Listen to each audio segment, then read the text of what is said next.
why would you tell him you're leaving town?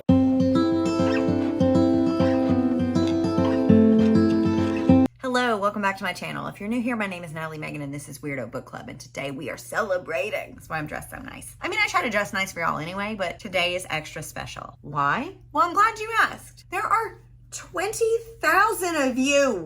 That is so many people. That is double the population of the town I grew up in. That is a lot of folks. And it's a big deal. How exciting. Thank you so much. So in celebration of this milestone that we've hit together, thank you so much again, I am treating you with a terrible book that I recently read. I hope you're excited. You're in no way prepared. I swear to God. I have what it takes to make it to the top of the aggro crag of dark romance. Do you have it? Guts! No, probably not. That's not why I'm doing this.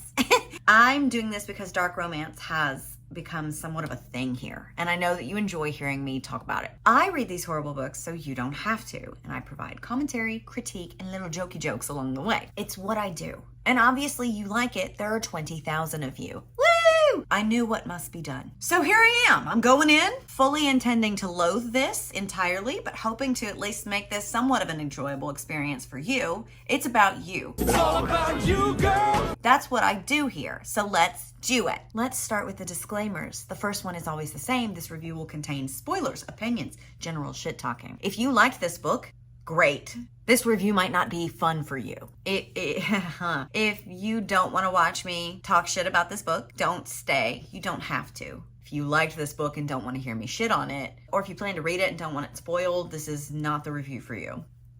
Please. This review is for readers. It is not for the author. I just have to put that out there. Number 2, I'm gonna be making some dark jokes today, but I try to do it mindfully. If you've been here a while and you've seen videos from me before, I hope that that has come across in past videos of mine, where I like to make the morbid jokes, lean into the dark humor, bring the sass, but also mindfully talk about some of the more problematic areas of the book. And, you know, if you're not into that, or if you're feeling a little extra sensitive today, that's okay. You don't have to watch this either.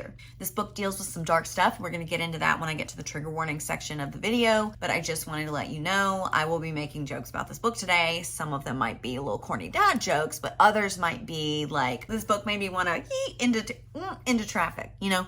And maybe that's not a joke that lands with you. That's fine. You don't have to watch it. I'm just letting you know. That's the kind of humor you can expect here. So today we will be discussing Driving My Obsession by Lauren Beale. What book is this? Okay, so 1, 2. It is a book in the Ride or Die romances. They're not numbered, so I don't know. It looks to be the last one, but I don't know. There's 4 in total. It is 273 pages, originally published September 20th, 2023, and it is classified as a dark hitchhiker stalker romance. I haven't read the synopsis. I waited for this exact moment, so let's read it together. I've been branded a monster, but some scars run deeper than the eye can see. I got this. I really promise I do. I've been branded a monster, but some scars run deeper than the eye can see. All it took was one ride and I was obsessed. Now every day I watch, waiting. Watching, waiting. My obsession's oblivious to my... What? Well, that sentence sucks. My obsession's oblivious to my machinations. She doesn't know that my life's been fueled by anger and vengeance until today.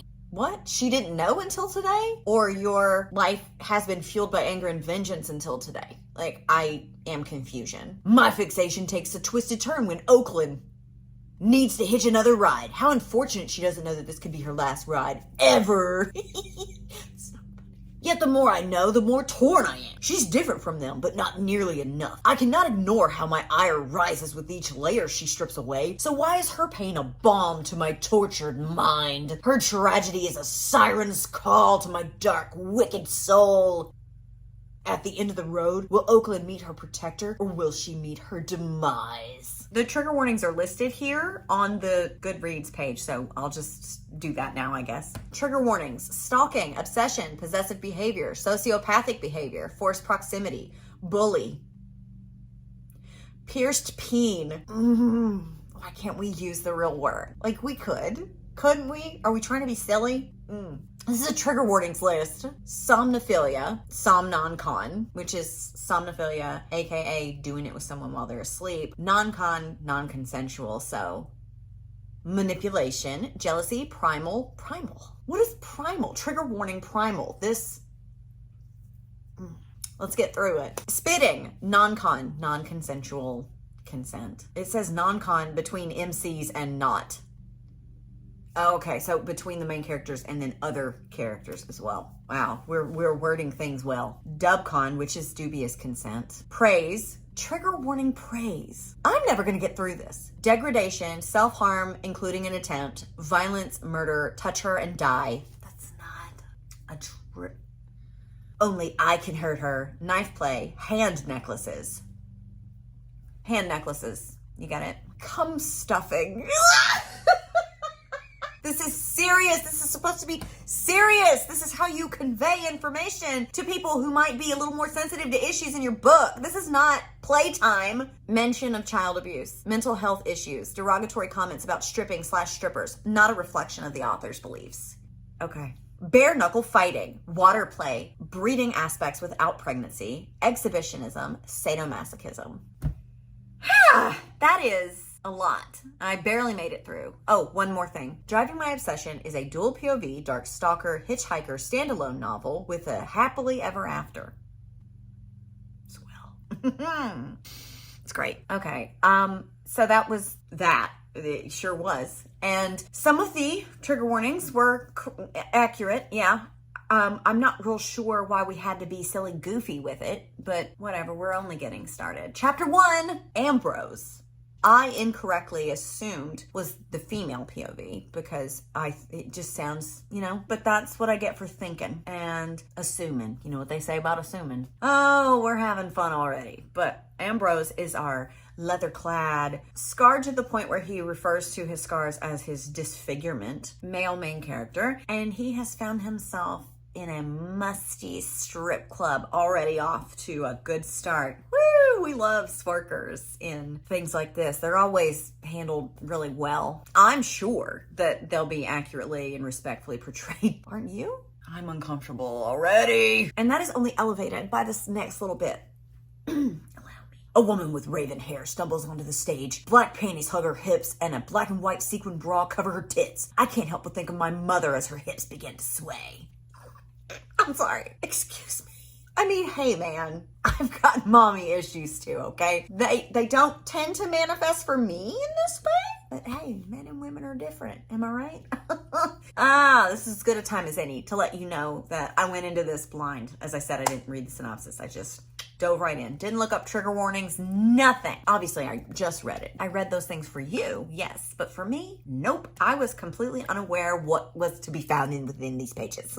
As he continues to watch this girl with a really bad boob job gyrate on stage and think of his mother for some reason, another girl starts walking towards him and he holds up a wad of cash. But even that won't convince her to dance for him after she catches a glimpse of his disfigurement, aka his scars. I guess mama's boy over here hasn't ever read a dark romance novel before because, buddy, scars, especially facial scars, are basically a filet mignon around here.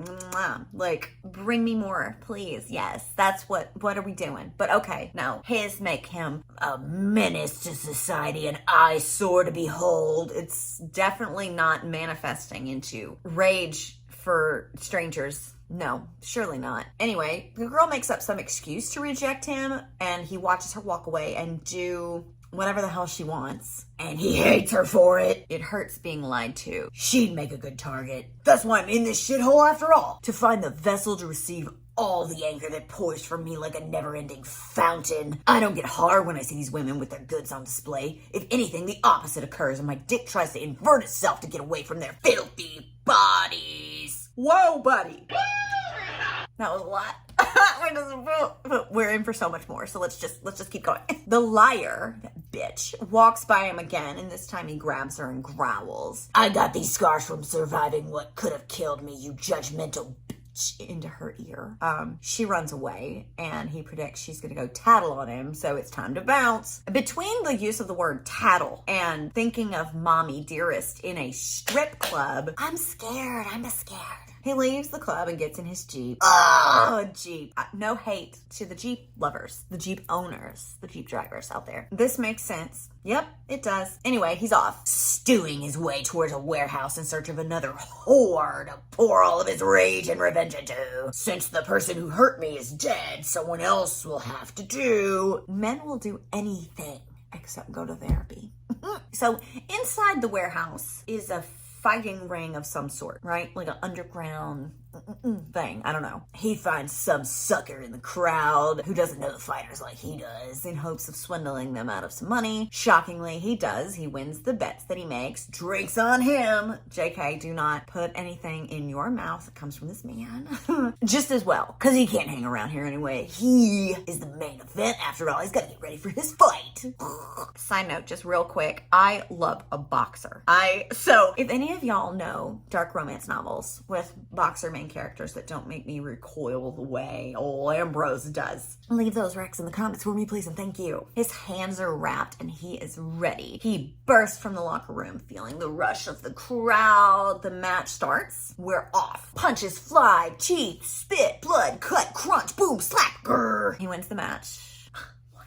I never would have thought that. He feels alive standing there, covered in blood, being cheered on by lunatic strangers. This is the only thing that feels right in his life. You would think that this would be where all of his rage and revenge would channel into, right? That's what they say about having sports as a hobby, especially like things like boxing or karate or Krav Maga or Taekwondo. Like, you get to learn discipline and heal those wounds and channel it in a positive way. No, not here? All right, that's fine. I run a hand through my dark blonde. Dang it, not another blonde man. Rah! No wonder. I hate them so much. Now, people have asked me why I don't like blonde male love interests, and I'll tell you. I'll tell you right here. Side note, asterisk. I don't know how to say that word. Blonde children, you see a lot. You see a lot of little blonde babies running around, right? But at a certain point in their trajectory towards adulthood, the blonde starts turning brown. It's like as they mature, the hair matures with them. Now, this does not include people with white hair, okay? Like a white silver hair, or men who choose to dye it. That's fine. I just have a theory that if your hair doesn't change with you, what else isn't changing? I'm not even talking about, get your mind out of there, okay? I don't care about that. I'm talking about if your hair is still looking like you're 4, how's the soul? How's the spirit? How's the personality? How's the character? I don't see it going well. That's my theory. It's based in nothing. I have no data to back this up. It's just a theory. A blonde hair theory. Let's move on. He talks some more about his disfigurement. Apparently it isn't just his face that's messed up. He's covered head to toe in scar tissue that I wish you saw. He keeps most of it covered with clothing, but whatever, forever. I mean, he's given up on trying to blend in with a society that set free the monster who did this to him. So I'm in the future, so I know that his mother tried to him when he was a baby or something, and so that's where all of this rage and scar tissue that I wish you saw comes from. So that's fun. Just throwing that out for you. He talks a bit more about the win and how he's undefeatable, and even though winning is fun, it doesn't feel so good without anyone in your corner. Police! The crowd quiets and begins filing out of the building. Everyone loves the scary, scarred up fighter in the ring, but I'm dog shit on the soles of their shoes once it's over. Their eyes are no longer glued to me. Now they just look away. They cower from me and shield their eyes of their curious children. Why are there children here? No. Some of them know about my past. Some people even think I'm immortal. No little boy should have survived the damage flashed all over the paper and the 6 o'clock news. I'm the living embodiment of their worst nightmares. He should try smiling more. It makes you more pleasant to look at. It's safer for my eyeballs. Or so the misogynists at the gas stations always tell me. He heads to the locker room and is met by his boss, Darby. And Boss Man is mad that he bamboozled those men in the crowd making bets. Why the fuck are you working the crowd like that, Scar? Oh wow. What a creative nickname. Ambrose and I both hate it. Boss Man demands the money that he won. Ambrose tosses it down on the grimy floor covered in fluids. Oops, sorry, I say, though I'm not the least bit sorry. I had no idea. If I could whip down my jeans and add the piss leaving into those bills, I would. Leaking? Add to the piss leaving into those bills. I think we meant leaking. That's swell either way. He can't though, because without this gig, he's got no future, no nothing. Old Darbs gives him shit about his piss poor attitude and tells him that he's on thin effing ice and then leaves. End of chapter 1. Holy moly, I'm exhausted. That was dumb. Awful. How y'all doing? You okay? Okay. Chapter 2, Oaklyn. Now, I didn't know what her name was before now, and I laughed so loudly when I turned the page and saw that her name was Oaklyn, spelled O-A-K-L-Y-N. Oaklyn. So, ooh, let me calm down. I'm being a whore. Oaklyn, here we go. Nerves flutter in my stomach, spreading their wings and taking flight with every quiet moment. Wings? Flutter? No. Not again. Dance is so natural for me. It was the most important thing in my life before my life changed forever. My body remembers how to accentuate each note with a movement and make the most out of every beat. As I step onto the stage, it doesn't matter what the patrons think of me. All that matters is what I think of myself. I may shed my clothes, but in my mind, I'm wearing the familiar outfits that gave me life. What?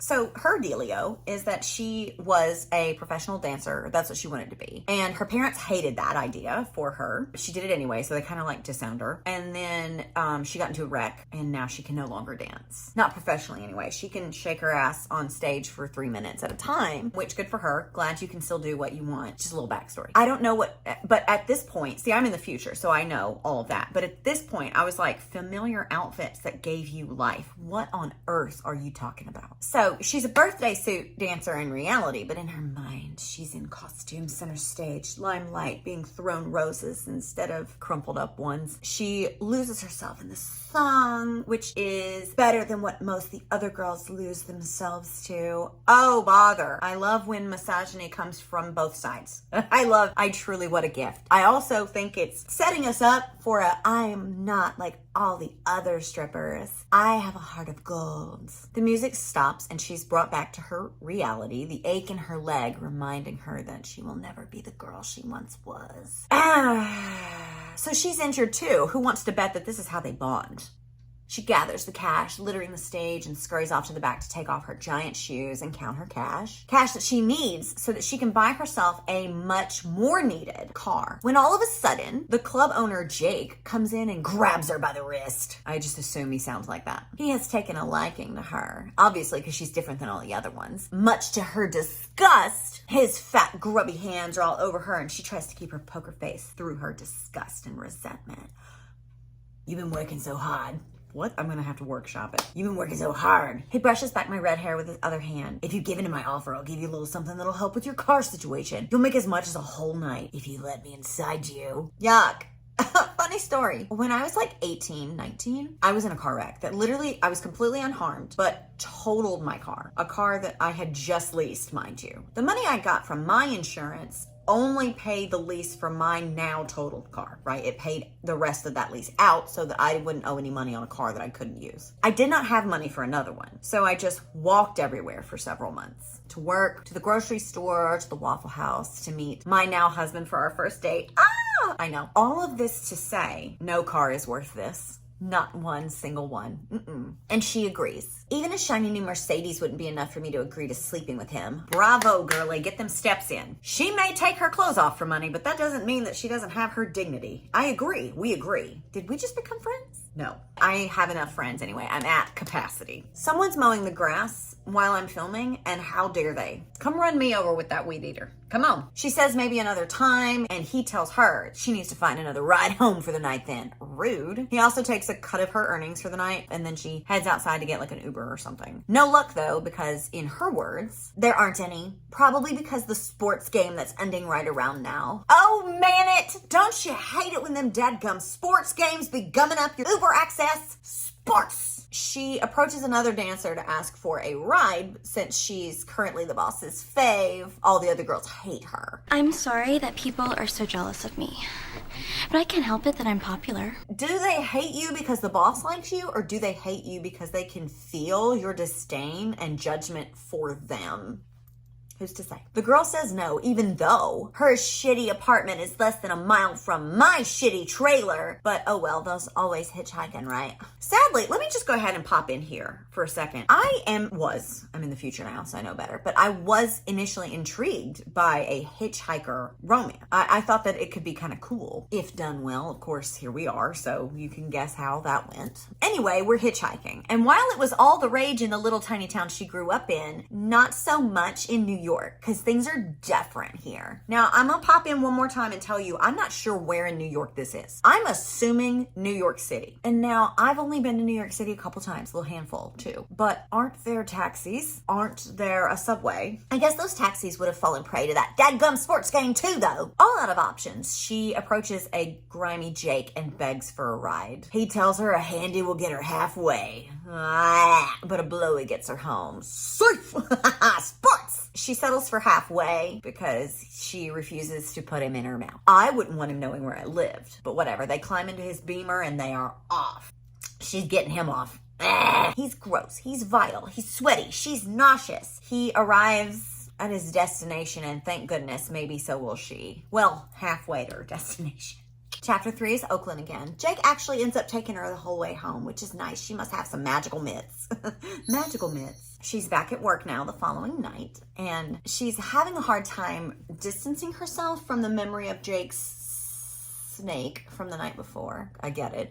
Ugh. She still puts on a show and gets her bag, though. She leaves the stage, slimy cash in hand, feet on the verge of a breakdown. She couldn't go any longer than a 3-minute song, which alludes back to the injury and the dance career she shan't ever have again. She's getting settled in the back room when Jake shows up again. We love to see it. He gropes her, dangles another ride home in front of her. Another girl walks in and interrupts, which gives her time to throw on some clothes and head out the door. Jake takes another half of her earnings for the night, and she angrily trudges off to the bus stop. The bus stop? There's a bus? What? I wrote the script a while ago, so there was a bus stop within walking distance, and she still opted for a handsy with Jake? It doesn't matter though, because she missed the last bus of the night by like 5 minutes, so she decides to try her luck with old reliable hitchhiking. That would make sense then, I guess, that the buses only run up until a certain point, and if she's having a late night, which her job probably does lead to often, she might not be able to make the bus. So I'll leave them alone. I'll back off. I will leave. Hitchhiking. And it's her lucky night. A Jeep slows to a stop. A Jeep. Did you hear me? A Jeep! She approaches and peers in through the passenger window. She can't see his face in the dark, and she asks for a ride home. He reaches to move his duffel, and she sees scars everywhere and blood. Mommy's boy is like, I'm guessing you won't get in now. And she's like, well, you look like you've been in a fight. He explains that he's a boxer. And she's hesitant, but ultimately she does get into the car. He scans her quickly, doing some basic math here. Body glitter, fishnets, proximity to the club. You work at the club? He asks. Yeah. He scoffs. You're too pretty to be a whore. That's what everyone says about me. They say romance is dead. They exchange names. Why? I would not want to speak any further. Like, I would get out. But desperate times. I understand. He asks her if it's her real name or her stage name, and she says he's being rude. I agree. He smiles. Ugh. He drops her off at her trailer and he leaves in a hurry. She stands wondering if she'll ever see him again. Probably not. I wouldn't want him to know. I won't want. Y'all are way too giving with the information of where you reside. I have friends that have never stepped foot in my home. Like, I don't understand this, but whatever. Chapter 4, Ambrose. Yes! He left in such a hurry because he didn't want to do something he'd regret. What? Actually, he wouldn't regret it. She would have been perfect for his revenge plan. I don't know why it has to be her, but it does. Ah. Great. It's not her fault the other dancers ignored and avoided me as if my skin imperfections were contagious. She wasn't the one who pushed my money back towards me like it was soiled, but she wears the skimpy little outfits and dances for men much worse than me, who just look more normal. F***ing whores! Just like the woman who carved me up with a butcher knife. Oh dear, okay. He's racing towards his house, ready for a shower to wash away the dry, sticky blood. But mon frere, just a question, if you please. How can blood be both sticky and dry? When blood dries, it is no longer sticky. When it is sticky, it is not dry. What we up to, innit? Hush! He parks and literally barks at people in the parking lot who are staring at him. Woof!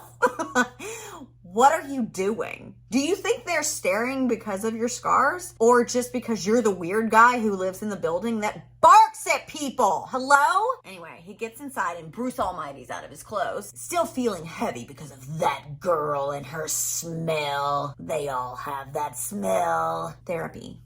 I'm not pretending to know your struggle, homie. Okay, I really don't. But therapy could help you. Also, don't bark at people. Oh my God. He gets in the shower, quote, turning on the shower as high as it goes. And this gave me a pause. Are we not all doing this? Are some of you just out there barely turning the dials? I thought we all pedal to the metal, but all right.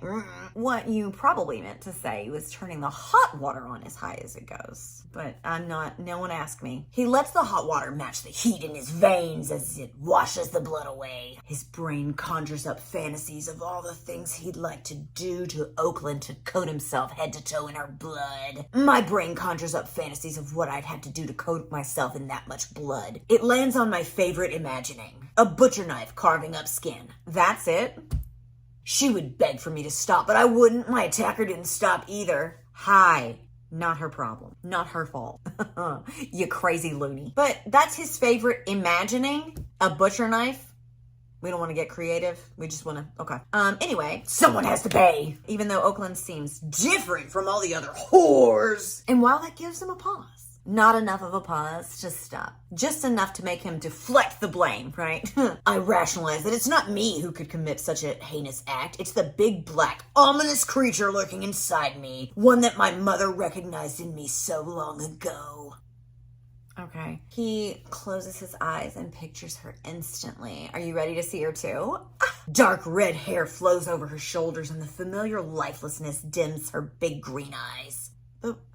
What? The pictures begin to move and I see her in a grocery store or a bank instead of twirling on a pole. Something about her seems to belong in those places more than a club. Then my mind's eye rolls lower and I catch a glimpse of the scars on her thigh and her jacket spread. My fingers graze similar ridges of pink skin on my inner thigh and I drop my head back and let the water drown me for a moment. Okay. Lots to unpack here. Let's start with the pictures begin to move and he sees her in a grocery store as opposed to twirling on a pole. You know what, Pumpkin? I'm gonna hold your hand. No, I'm not. Don't fucking touch me. Workers have to eat food too. They're human beings. After all, some of them have bank accounts.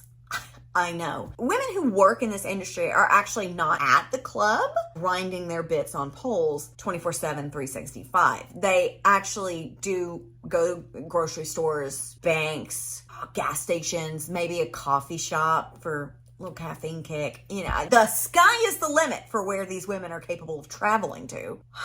And also, I read this description to Rachel and she was like, oh, so she's poison ivy. I guess. What a fun little thing. Also, I did forget to mention, because I don't care, that while he was giving her the ride home, he did see that there were scars on her leg and she covered them up. So that's where that whole thing comes in.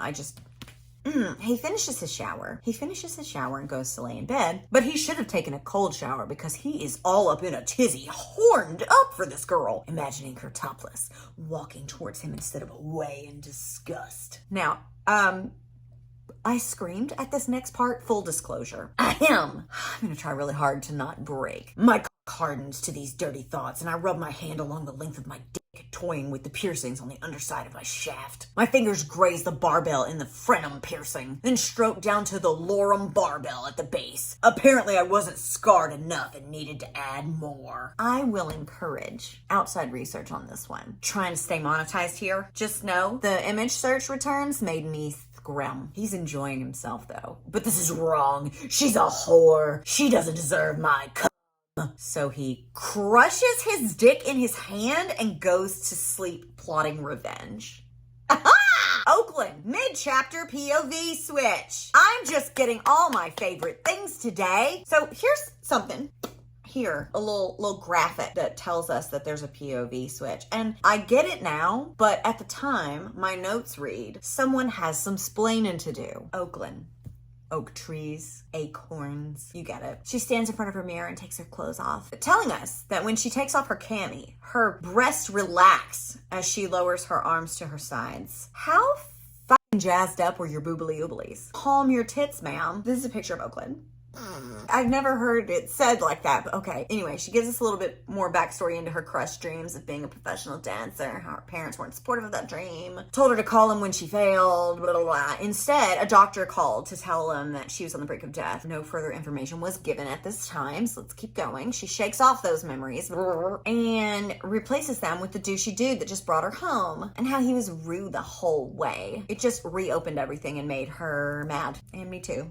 Yeah, she could have more and be living a better life if she was actually a whore like he said. But instead, she's in this trailer left to her by her grandmother, who was the only one who still supported her despite the way she earned money after the accident. And when Mimi died, she left her this trailer. It isn't much, but it is special. Trigger warning, content warning for this next part. Self-harm is here. Oh, God. I was worried that the cock piercings and the mid-chapter POV switch wouldn't have anybody to sit with. I'm not going to read this, but I will discuss it a bit, and it's kind of harsh, so just brace yourselves. She says long before the accident gave her her big scar, she nicked at her thighs. She's high-key telling us that it's a much better alternative to drugs and drinking. She finds comfort in creating an outlet for her pain, but madam, are those not all outlets for pain sometimes? Like, you're kind of an asshole, right? Like, I know what she's saying as someone who self-harmed in the past as a teenager, that it does seem like an alternative that doesn't necessarily hurt anyone but you. I get that, but that's not what she says. She makes it out like this is somehow better that she's doing that instead of drinking and drugs like the other whores. You know, it's just, okay. She also thinks back to his scars and his blood that he was covered in. She mentions how he seemed much more concerned with his scars than she was, and I agree. It's called projection.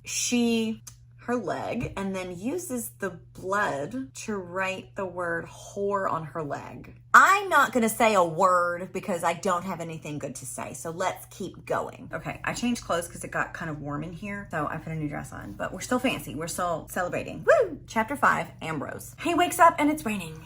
Just like his soul. No, it didn't say that. But he can't think of anything but the girl from the club. I tried my best to think of anything other than her red hair and porcelain skin, but she invades my mind like a virus. Thoughts of her multiply at an alarming rate. I had poison ivy, like the actual poison ivy, as a kid once, and it got so bad that it was spreading through my bloodstream. I had to go get some shots. Not fun. But clearly, we're having fun now, so all is well. Anyway, he's not happy about her consuming that much of his thought space brainwaves, so he's gonna do something about it. God, please don't. I grab my keys and jog through the rain until I reach my Jeep. The parking lot lights make the asphalt glisten like a black canvas with minuscule diamonds tossed across it. I don't know about you, but this sounds like an Incubus song. The sky resembles a backlit canopy with holes punched in it. A badly imitated Incubus song. He goes on. I pat my pocket when I sit behind the driver's seat, ensuring I have what I need, and a smile spreads across my face when I feel the little objects rattling against each other. This won't be as satisfying as choking the life out of her and running a blade across her skin until she comes to, but it's close. I pat my pocket when I sit behind the driver's seat. Okay. If it's a driver's seat and he sat behind it, is he in the back seat of the car? What are we doing? Did you mean I pat my pocket when I slide behind the steering wheel? That would make sense, you know? Sure. He pulls into the parking lot and he's planning to use the rain as a reason for him to come and make sure she had a way home. He's such a nice guy. Then he will slip the clickety-clacks into her pocket so the mind freak can begin.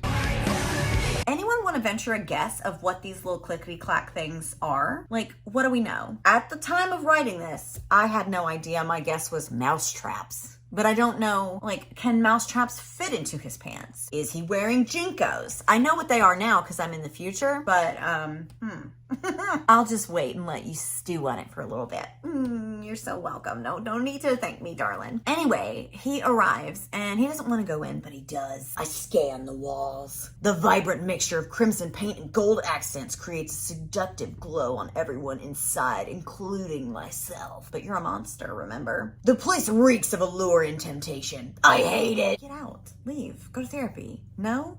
Oh, well. The flashing lights and gaudy colors only veil the evil inside this place. You are the evil inside this place. I fear. It disguises the flaws of the whores who creep along the floor like cockroaches searching for a crumb. Mirrors line the walls, reflecting fragmented images at me. Naked women writhe and grind, their glittering outfits casting bright rays of light at me. It's infinite. It's sickening. A diverse cast of characters. He goes on. He never shuts up. A diverse cast of characters fills the dirty seats in the main room, from clean-cut businessmen. What? From clean-cut businessmen to dirty old men. Actually, they're all dirty old men. Riveting. Their hushed conversations and smothered laughter blend with the sultry melodies. The bar along the back wall calls to me like a beacon of light. When the club environment chokes me, a stiff drink is my only source of oxygen. The prospect offers a momentary escape from the pain growing like a disease inside my body, but my sobriety nags at me. Instead of reaching for air, I reach for a place to sit down and suffocate. Suffocation. No breathing. So he finds a seat among the diverse men he mentioned earlier and watches a girl give a half-hearted performance that has him growing rigid all over. His jaw, his fists, but not his dick. Never his dick. Okay, homie, say it again with feeling and maybe I'll believe you. And then Oaklyn takes the stage. Another song starts and the curtain parts. Heads bob like buoys in the sea, all turning towards the woman stepping into the spotlight. She's a goddess among mortals. Aren't they all? Oaklyn glides across the stage, her red hair cascading over her shoulders. My eyes lock on the sequin bra, pushing her tits to her chin. Can I even do that? I'd rather see them relaxed. Put them titties and do not disturb, I beg you! But the bright, flashy fabric hugs her body and gleams with an ethereal light.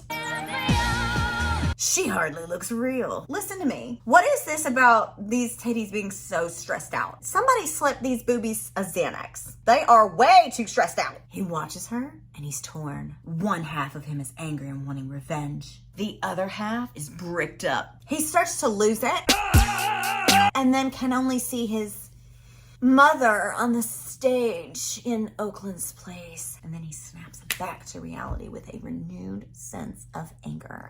Great. I haven't spent much of the last 35 years of my life hating this club and the whores within it for something beautiful to come and lighten up the darkness I've shrouded it in. It's ugly and disgusting and she can't change that. But boy, she's a stripper with a heart of gold. If not her, who? If not now, when? So she finishes up her set. He judges her and every other woman in the club for a little bit. Super fun. She comes back out and he knew it was her from her scent alone. But I thought they all smell like that. Spleen it. What is her scent though, you ask? And it's a great question. I'm so glad you asked. Defeat. With a hint of vanilla.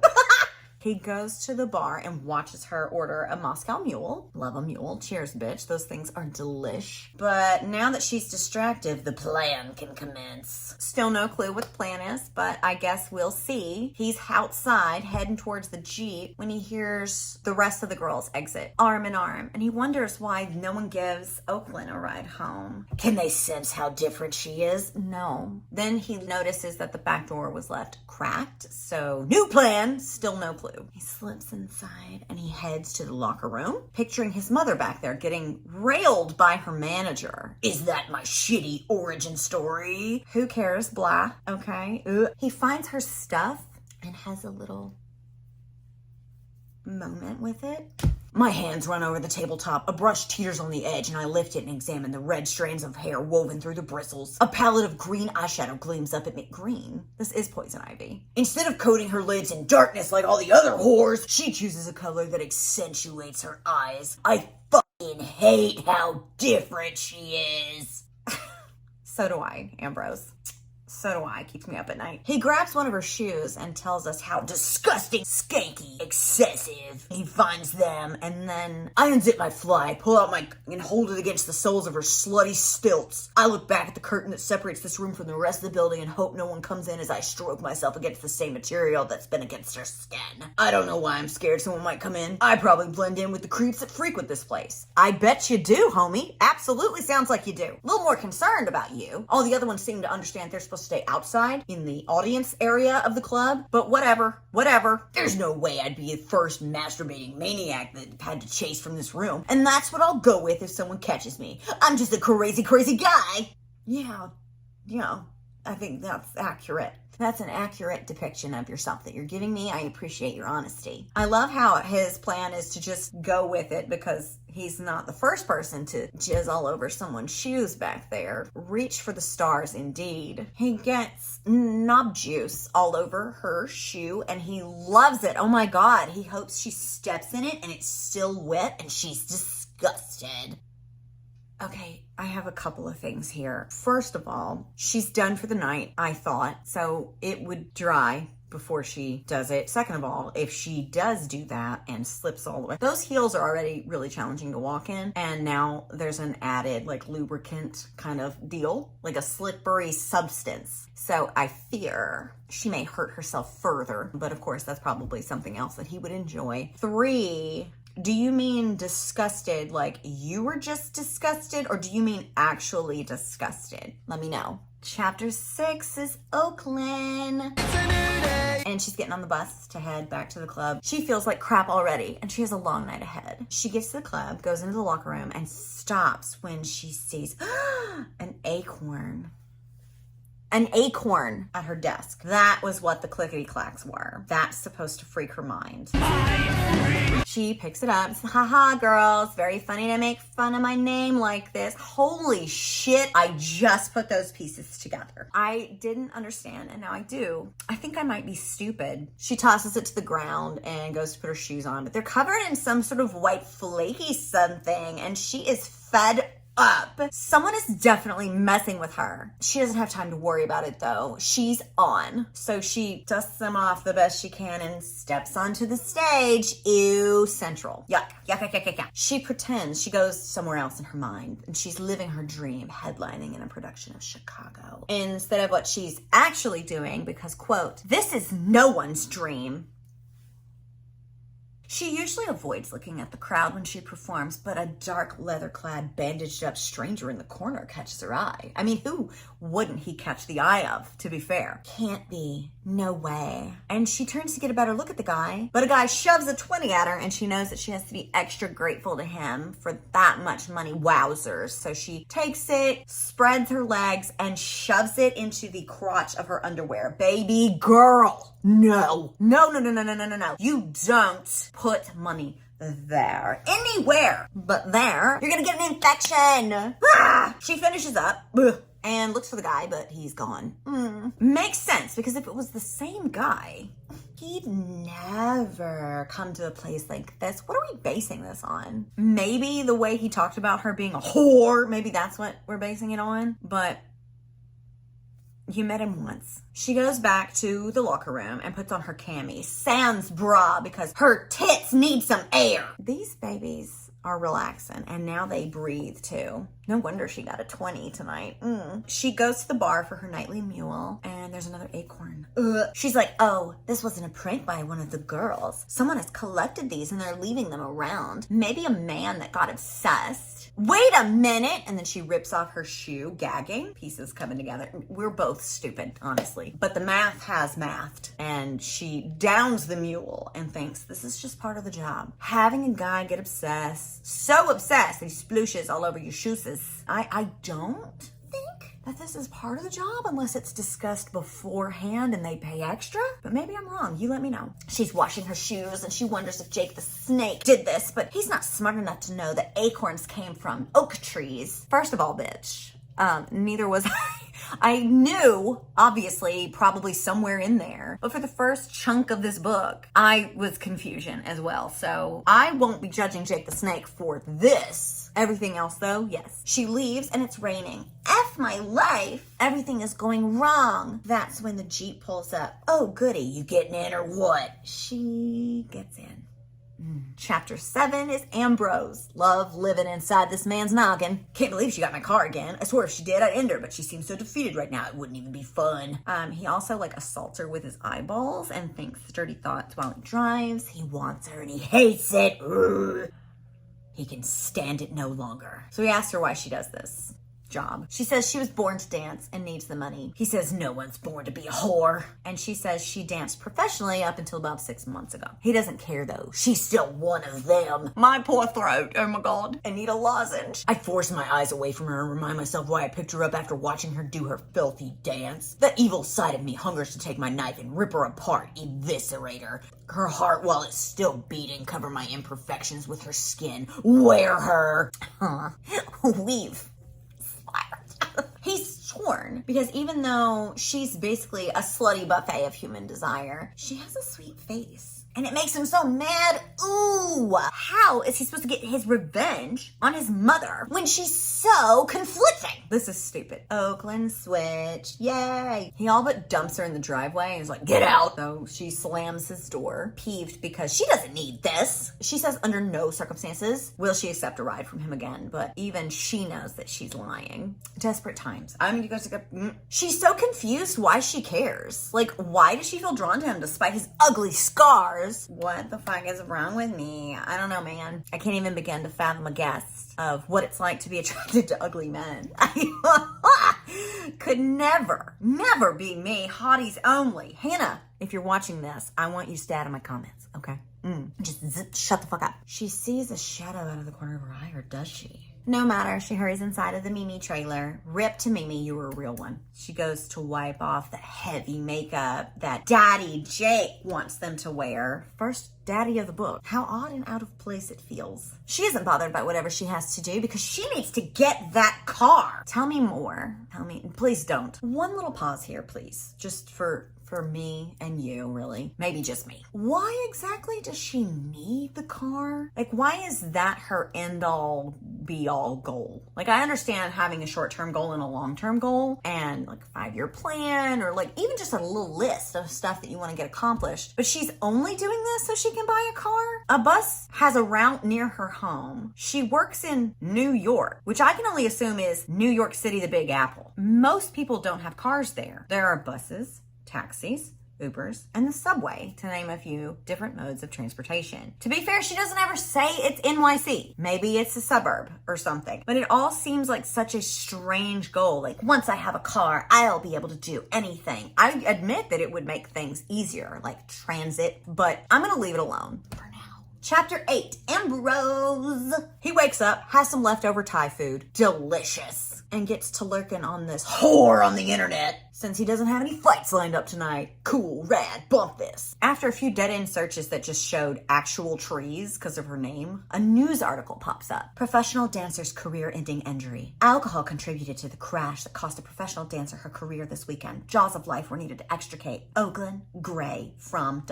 He just doesn't need to read anything else. There's also a picture. She was a ballerina, and if you look real closely, zoom in, you can also see a seedling of respect he decides she deserves because of this. He quickly glances around his empty apartment before whipping it out and taking it for another spin. Imagining a world where he doesn't have scars and she isn't a whore. He gropes the literal computer screen as he's getting jiggy with it, and he prints out the portrait of her and wraps it around his member as he strokes on.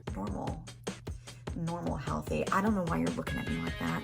Business as usual over here. As soon as he finds release, boom, he is angry again. Oaklyn switch. She's late for work, but when she gets there, there are dozens of pictures of her taped to the wall, and it makes her so depressed. Worried too, maybe a little, but these pictures remind her of a life that she can no longer have. So she's just big sad instead of big call the police. Jake the snake slithers in and grabs one of the pictures and crumbles it in front of her, telling her that that version of her is gone. Accept who you are. Okay, and then he R's her, or he attempts to R her.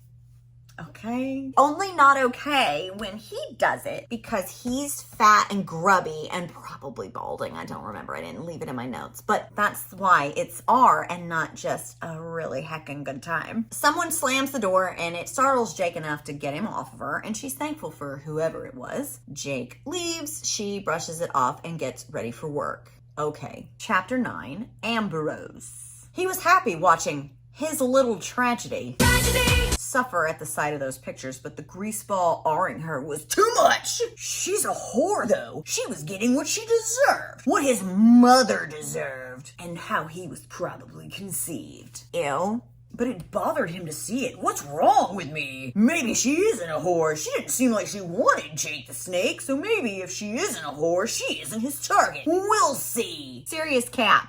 Knew it was coming, didn't ya? This book and this man are so stupid, but it could also do some damage. Never underestimate the harm a stupid person can do. Just because someone is dumb doesn't mean they're not dangerous. I feel the need to say this. Regardless of your job title, status, circumstance, appearance, age, race, religion, the way you dress, what you choose to wear, how you choose to walk through the world, etc., no one deserves to be ard.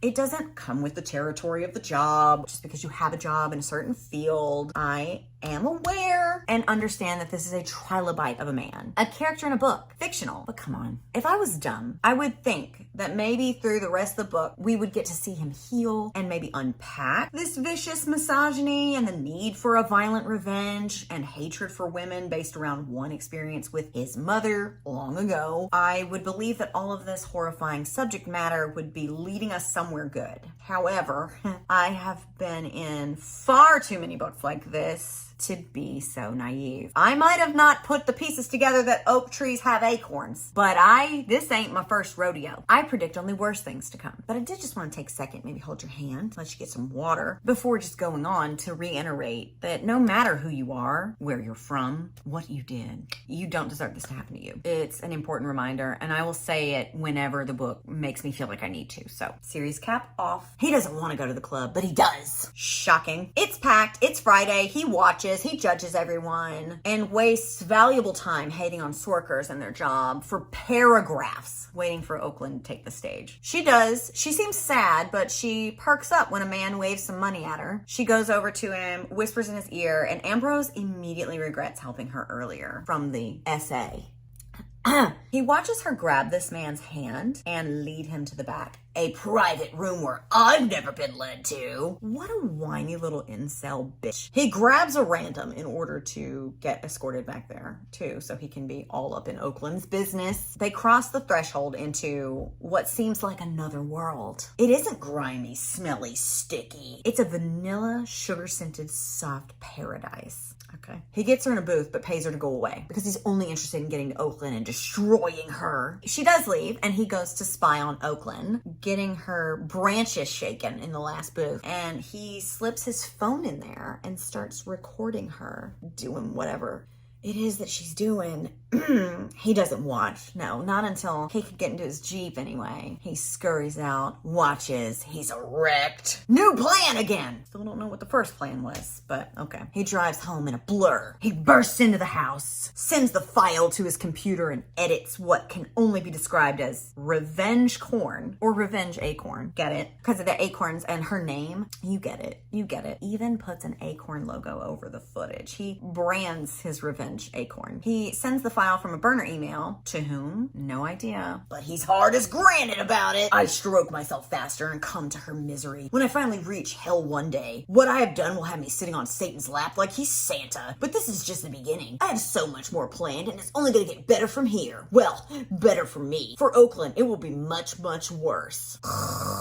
Tomato, tomato, tomato. Chapter 10, Oaklyn. Okay, we're back. I had to take a break so I could order myself some food because I've been at this for hours and I anticipate more to come. And your girl needs to eat. She's back at work and she's hoping that Jake the Snake's attention will be on one of the freshly 18 newbies who would probably enjoy his attention instead of her. Like, give me a break for a night at least. Jake shows up and in regards to the essay says, no hard feelings, right? Sir, only hard feelings. She heads outside and is about to call an Uber when Jeep Man appears. Oh boy, lucky day. She just hops right in. She buckles her seatbelt and then her mother is popping up on her phone screen. What the fuck? Do you have no dignity left? What are you talking about? You sent me an email. I just assume this is what this bitch sounds like. She sees the email address and knows that it isn't her, but the girl in the video definitely is.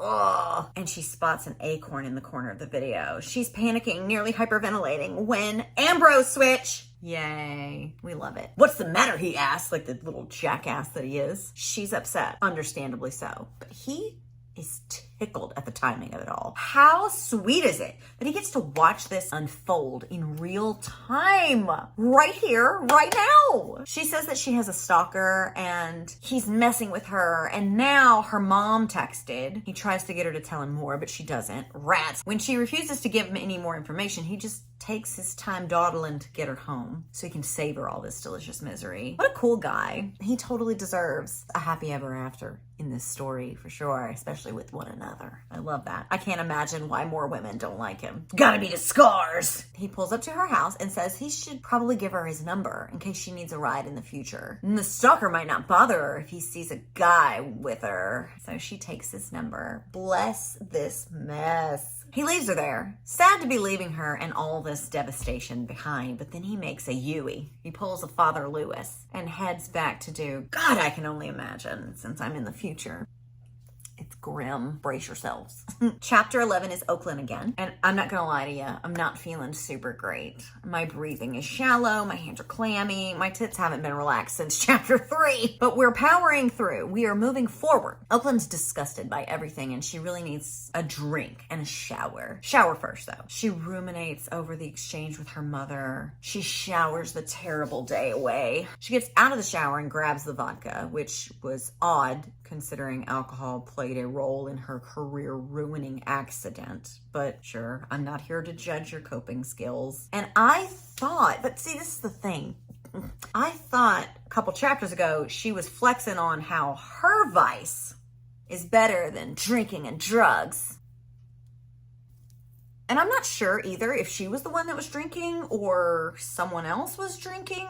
Time will tell with that, I suppose. So she starts reminiscing and revisiting and revealing more about her past to us. I don't care. She's drinking. She's lonely. She has no one, no friends, probably because she hates all of her coworkers, and that's seems to be the only thing that she does is go to work, but whatever. She reaches for her phone. Her head feels kind of funny. She isn't a lightweight. What the fuck is this about? She falls asleep on the couch.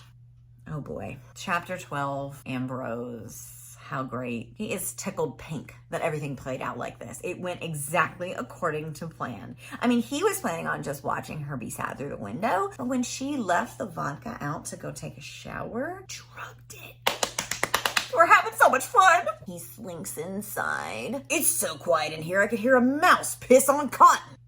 Now that's a new one for me. What about you? He heads towards her and almost touches her, but no, I need to do what I came here for. What is that exactly? You've touted about this plan, and the plan has changed multiple times. Not one step of the way have I known what the plan was. So he whatever, and then he goes to her closet and just slices up all of her outfits for work. Her work outfits. Now she'll have nothing to wear and or dance in. But then he finds her ballet outfit in the closet and starts to cut it up too, but decides it will probably hurt her worse to hang it on her mirror and have her find it and remember her failure. A happily ever after is waiting for us. He also steals a pair of what can only be described as granny panties, goes through her phones, reliving those texts. Then he lifts her and carries her to her room. Not to bang her though, just to end her. But he doesn't. Or he can't? What's this? Why? It shouldn't be this difficult. He starts to undress her and wants to touch her, but he tells himself, we don't fuck whores. And if this isn't giving, we don't fuck darlings energy, I don't know what is. He does end up fucking her though. I'm sure you're all stunned at the news. She's out. She's oblivious. And he's talking to her while he R's her. You can't judge my scars like this, huh? You can't judge me at all. I should wrap it before I tap it because you're so gross, huh? He R's her. Having the time of his life. Even though he hates her. Even though she's a whore. He doesn't want to arrive inside of her though because whores aren't good mothers. But he can't help himself. Boom! Okay, cool. Do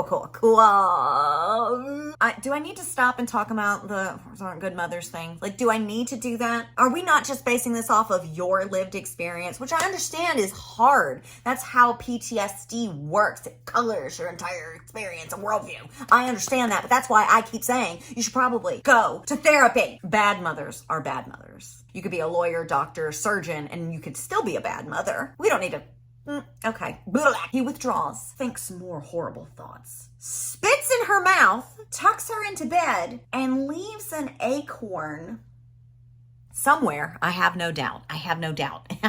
Chapter 13, Oaklyn. Oh my God. She wakes in a state, I'll tell you. She is sore and aching and confusion all around. Something hurts in a weird way. And wouldn't you believe it? Acorn. Can you guess where he left it?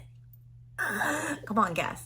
I'm not going to say it. You can't make me. She goes to the bathroom to puke and panic because what else is there to do? I would probably be doing the same. Lots of crying too, knowing me. I pull myself together because there's nothing else I can do. Reaching out to the police isn't an option. Why? I'm a swerker. Oh, got it. Yeah. I mean, you're right. The statistics back you up here. Like if you watch true crime documentaries, the workers that were often targets of serial unalivers were chosen so intentionally because they knew they could fly under the radar with their crimes for longer because the cops didn't care. So I get what she's saying and it makes sense. My report would get shoved to the bottom of the stack and eventually forgotten. It doesn't help that you work in a field with a stigma surrounding it that says like it's something that just comes with your job and whatever, the dumb shit that people say. But I know for a fact where I live, our cases are backed up. It's just a sad reality of our society that people don't prioritize. It's not important. So I understand now. I'm gonna leave her alone. As far as most of society is concerned, I got exactly what I asked for. This couldn't be further from the truth. I didn't ask for any of this. No, you didn't. Serious cap. I was leading up to it and I was trying to see if I could do it along the way, but we have to have this full conversation, serious cap moment. While this is a common stigma, as I said, in this line of work, you don't even have to be a swerker for the victim blame me shit to come into place, especially with the police. This book is dog shit that only exists to push limits and cause upset. So what could have been commentary on how our judicial system doesn't care about victims, it isn't. It is just trash like the rest of the book. One more time, no one deserves this. No one asked for this. Please remember that, okay? Serious cap off. She looks in the mirror and sees bruising around her throat and goes into her room and sees her clothes in pieces on the closet floor, the ballet leotard hanging from the door. She collapses into herself like a crumpled up piece of paper and cries. Me too, a little bit, buddy. Me too. What a horrible book. And she's all of a sudden frightened, thinking like, what if he's still here? So she starts looking. She finds nothing, but comes to the conclusion that her stalker must be Jake. And she decides that she has to leave, like right then. She's bailing town. Don't blame her. She packs a bag and grabs all the money that she's been saving for so long for this miracle car of hers. She texts Jake to tell him that she has to go out of town a couple of days. But if she thinks that her stalker is Jake, why would you tell him you're leaving town? She's a victim. I'm gonna leave her alone. It's not even her. It's the plot. It's the writing. It's the storyline outline. It's the why would you, if your character thinks person A is the stalker, why would you write that she lets him know she's leaving town? She looks up one-way bus tickets to Wisconsin and says it's so expensive that her eyes bug out, and a round-trip ticket will eat up a huge chunk of her savings. Now, I Googled this myself, okay? One way from New York City to Milwaukee, $300, okay? No small sum, but not that catastrophic. Round trip? Thank you for asking. $500. That's not enough of a price difference to matter. Also, why would you need round trip if you're not planning on coming back? And how cheap of a car are you aiming to get if $500 is a significant hole in your savings? I would think significant would be like half or a third minimum. So what do you have saved? $2,000 in 6 months? Let's do some math. I wish I had a whiteboard. Okay, so let's say that she works 3 nights a week, okay? Obviously, she would want to work weekends because those are the crowded times where the money is, you know? So let's say she gets to work around 6 p.m. once or twice. Let's say once. We're going to be conservative, and so far, that's all we've seen her do is pop on stage once and then leave for the night. On a good night, a night in a New York club, after Jake takes his grubby half, she might leave with, let's say a modest number, $200. okay? $200. So let's just say she makes $200 a night, 3 nights a week, 4 nights a week. Let's do 4 nights, okay? So we're going to do, that's $800 a week. That's $3,200 a month. And she's been doing this for 6 months. So that's total like $19,000, give or take a bit. So let's just assume that her trailer is paid for in full because, as we know, her meemaw left it to her when she passed away. And so let's take a few thousand out a month for expenses. And so let's say modestly that she's managed to save over the course of 6 months, working 3 nights a week, $200 a night, $10,000. Modestly. So $500 would be 5% of her savings. That is not significant. You know what else is not significant? Any of this. I would like to go to sleep. Also, what kind of car are you trying to get that's more than $10,000? But I feel like you would have options there. But sure, fine. And that ends Math Corner. Put my slide up. So she's contemplating a bunch of random shit and then has the thought that she should text a person that might be willing to help. Grabs a butcher knife and hits send. I wonder who it is. Chapter 14, Ambrose. Well, we made it past the spot where others have given up. I don't care what happens next. I don't want to know anymore. I'm not invested in any way in these characters or their story, their lives, how this will play out. Do I want to keep reading this? No, I definitely don't. But when do I ever read things I enjoy on this channel? In this economy? No, my friend. Let's keep going. So he's back at the fighting rings, winning as per usual. He needed to do 2 fights in one night because ever since his night with that girl, he can't stop thinking about her and he hates it. Since I sank into her last night, it's all I've thought about. I long to get inside her again, but I need to pace myself. The next time will be the last time. There'll be no going back for either of us after that. We'll get the release we deserve. I'll dish out my ultimate revenge, then I'll free her from her tragic life. Like putting down a deer that's still breathing after its entrails have been strewn across the desolate highway. It's the humane thing to do at this point. So he's torn between a natural desire and attraction to her and an unnatural projection-fueled rage and need to unalive her for a revenge plot that literally has nothing to do with her. He's going through so much, that poor baby. Ugh. Also, the humane thing to do? Sure.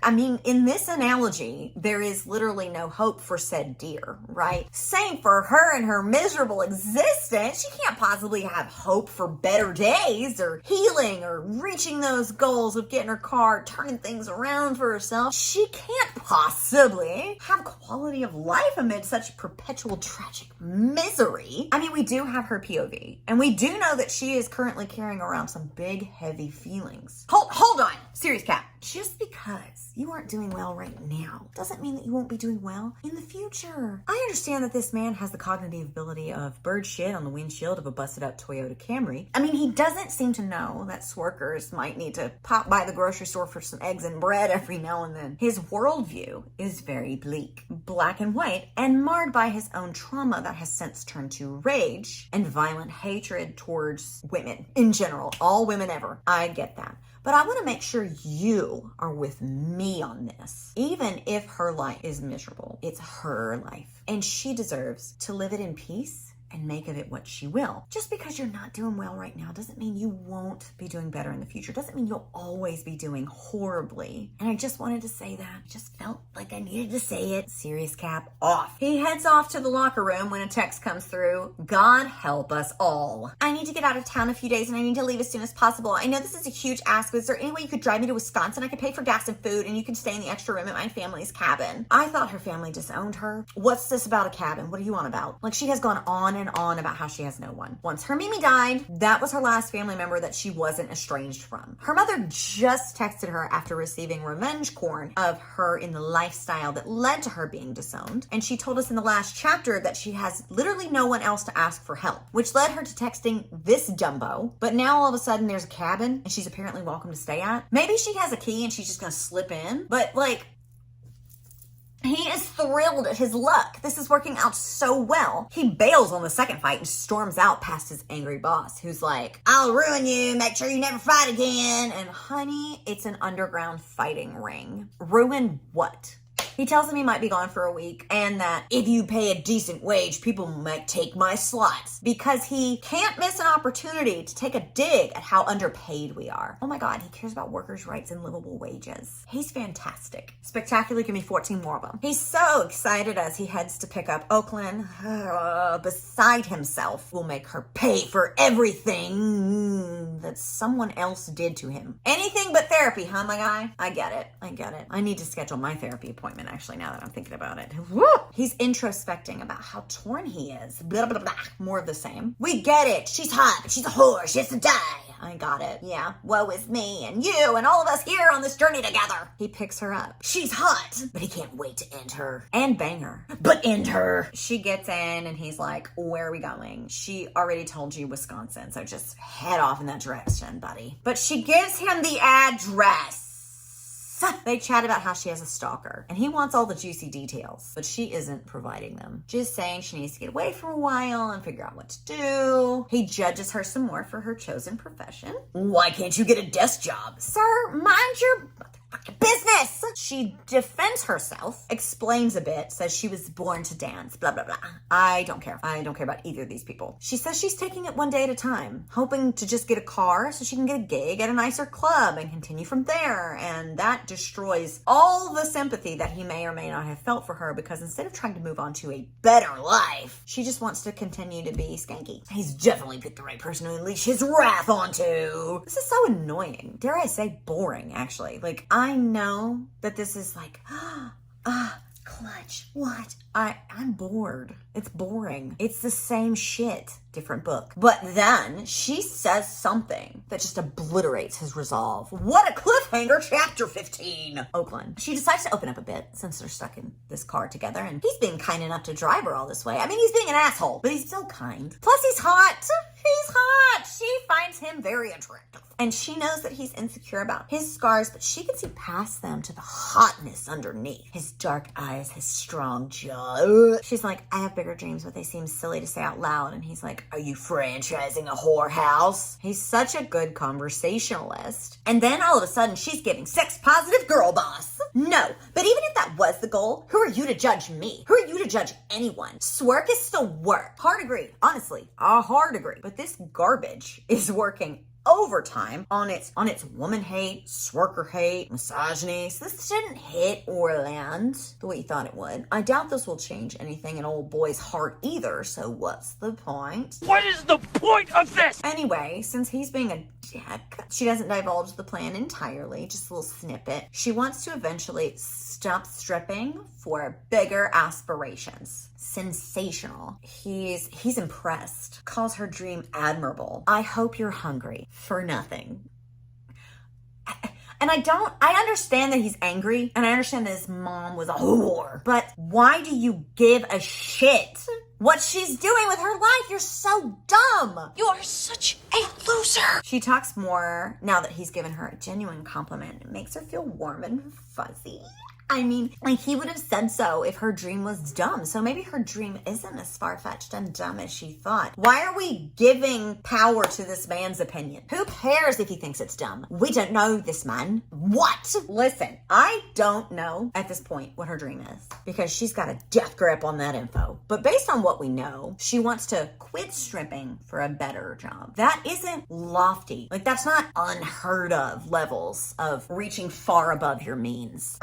You probably could do that tomorrow. Taco Bell is always hiring, and they seem to have good benefits, and you get free tacos. There are countless desk jobs. Not to agree with old boy, my intent is different. And we know that we're in current day because he sent revenge corn via the internet to her mother. We live in a world now where remote and virtual employment are things. So if she wanted to get a different job, she could.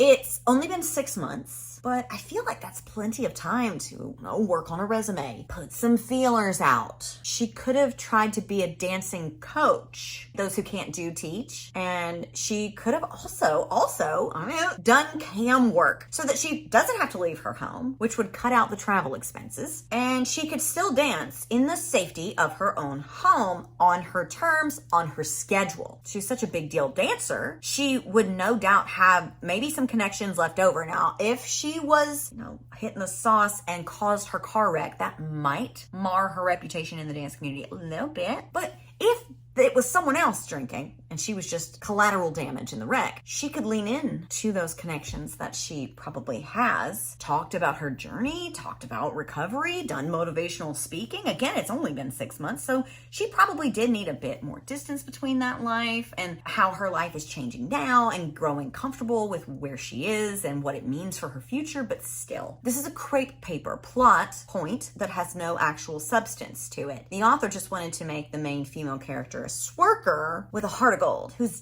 different than all the others because she has dreams. That's it. You could just say that. You kind of already are anyway. I mean, may as well lean into it and just speak from your chest, from your heart.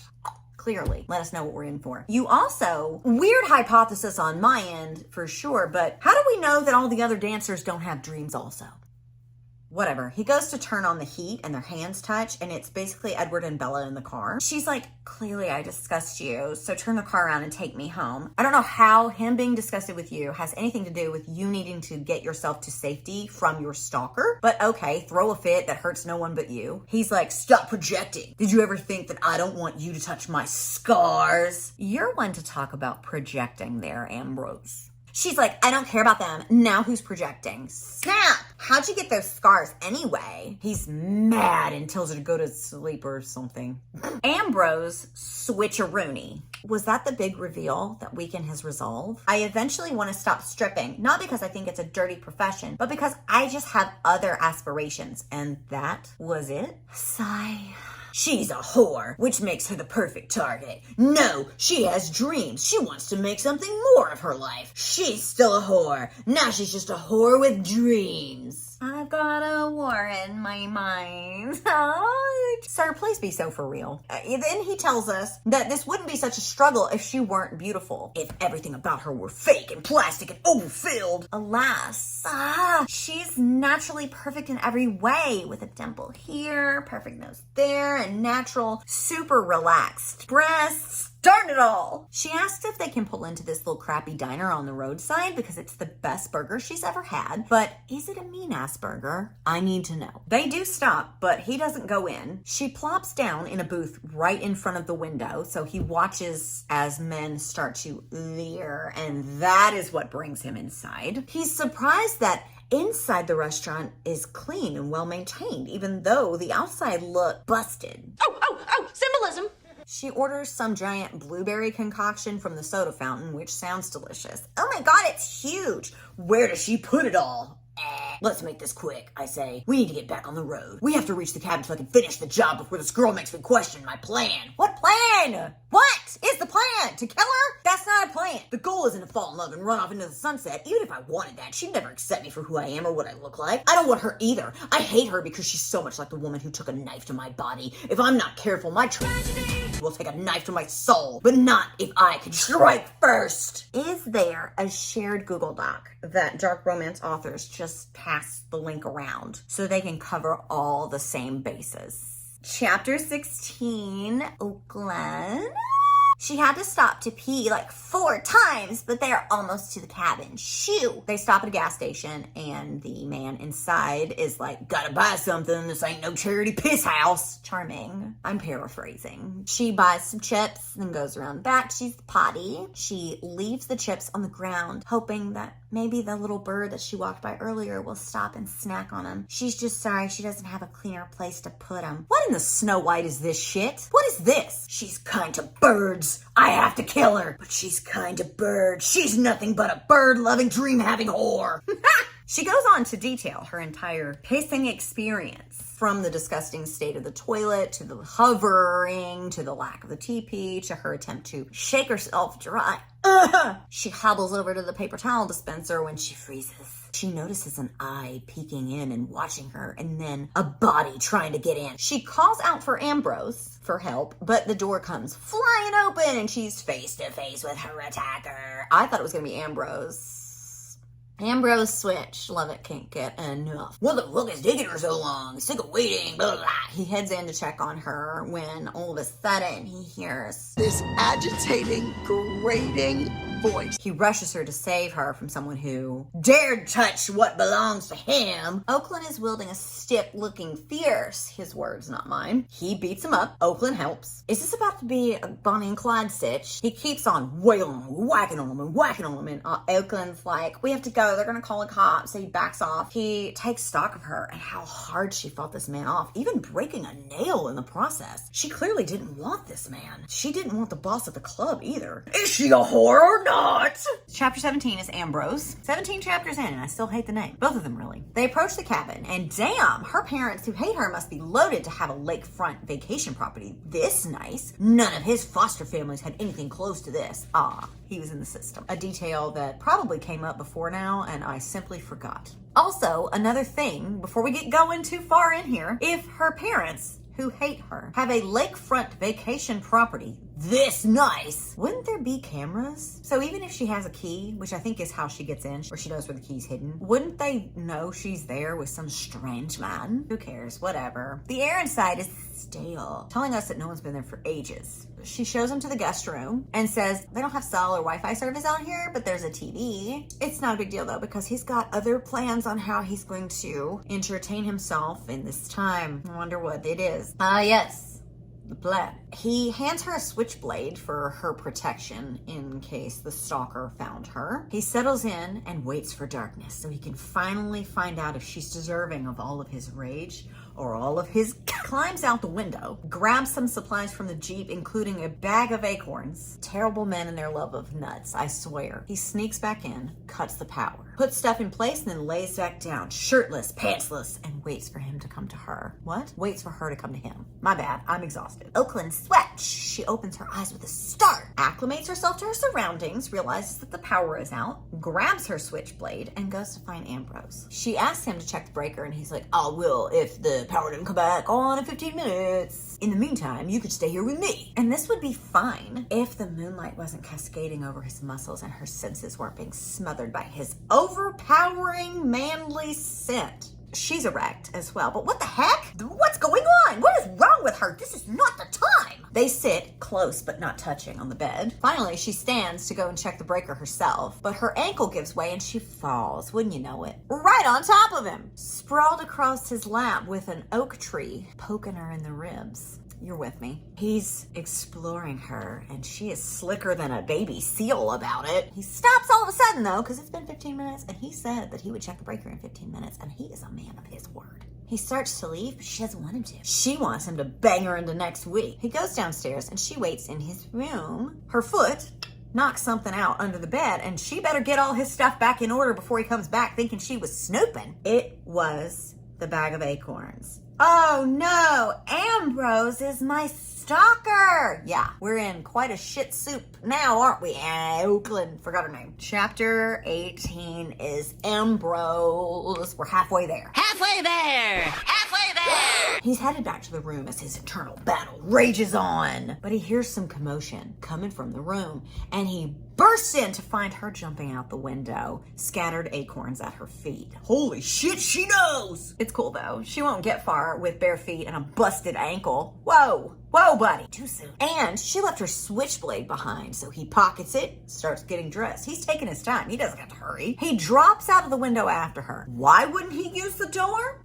Why would you do that? That makes sense. We don't like sense. And he's having trouble catching her because she is a slippery little devil, even with her injury. She's starting to slow though, so he charges, grabs her. She says, please don't. So do I. They squabble. He calls her a whore. She says, I'm not a whore. Round and round we go. He holds a knife to her. She cries. He gropes her. He enters her. He says he's gonna give her a finale. She says, no, please.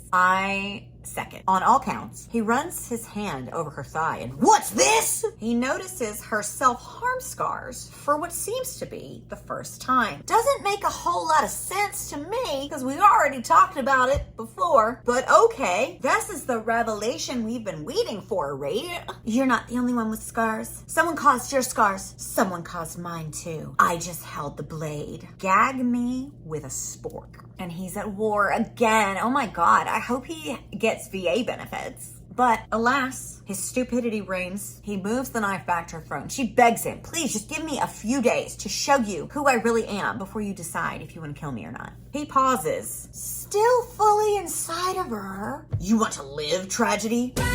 No, it's not. It's not appropriate. It's just not appropriate. Don't make those kinds of jokes. It's not appropriate. She nods and the blade strains against her neck. Yes, she whimpers. I ease the knife away from her and replace it in its sheath. Then let my cum be the only thing that can save you. Help me, help. Oh, the cringe. RSA, violence, unaliving attempts aside. This is a cringe cake with ick icing. Dessert is served, I believe. I guess. I fear. He carries on. He finishes. She is at best compliant, but also, what choice does she have? He directs her not to run again and to follow him back to the house, and like a whipped dog, she does. She was just art in the woods by a man she thought she could trust, who actually ended up being the stalker and artist she was running away from. Is she supposed to be chipper? Chapter 19, Oaklyn. Oh boy. I want you to know that at this point, we're only about 50% of the way in. What the hell else can possibly come? Or who?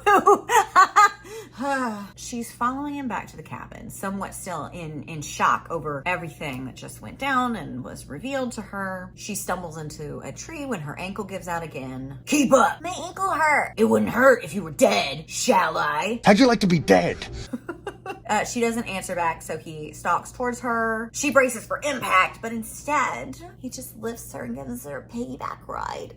He stops to have her reposition into a spider monkey pose. Shout out Bella and Edward again. You better hold on tight, spider monkey. So he can knock the limbs back as they move through the forest. She's horny because her boobs are fully relaxed and pressed up against his back, and how delicious he smells. She takes several whiffs, like, calm down, love. And how his deep voice reverbs through his back and straight to her core. Who cares that he's an artist when he has a deep voice and he's stereotypically attractive?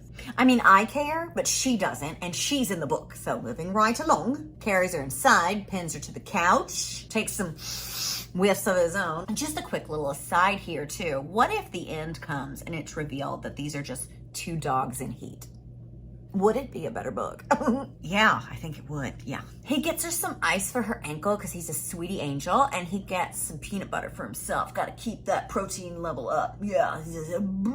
She's eyeing his scars again, so he's like, want a closer look? And moves her hands all over himself. She is intrigued, but not disgusted by them. The scars are the least of his problems, bitch. I agree with you there. She's like, you can leave, you know. I haven't called the cops before, and I won't call them now. Just go away and leave me alone. And he's like, why didn't you call the cops? She's like, why are you doing this to me? This is a quid pro quo that no one's having any fun with. He doesn't answer her, but says, time for bed, and carries her upstairs. He says, you're sleeping in my bed, so you can't escape. She says, I have to pee. This is riveting. All of this is just blood pumping, heart racing, thrilling nonsense that I hate. Lots of pee content going on here too. Like, it's just odd. She does pee, contemplates, washes her face, senses him outside listening and waiting. Watching, waiting. Commiserating. She comes out to find him, one arm outstretched over the door frame, and quote, that pose would be panty melting if he wasn't such a psycho. It's the if though, isn't it? Like, it does matter that that's what he is, so it's not panty melting. All of this is brain, soul, spirit melting on my end. I may not be with you after we wrap. He hands her a flask for her pain. She takes a sip, reluctantly, because he did drug her before, but okay. They go to bed. Night-night tragedy. Tomorrow we begin Act 3. So now it's a play. It was a plan first, now it's a play. Do you have a plan? I don't even have a plan. There have been like little play, jokey jokes sprinkled in throughout, but I don't care. Chapter 20, Ambrose.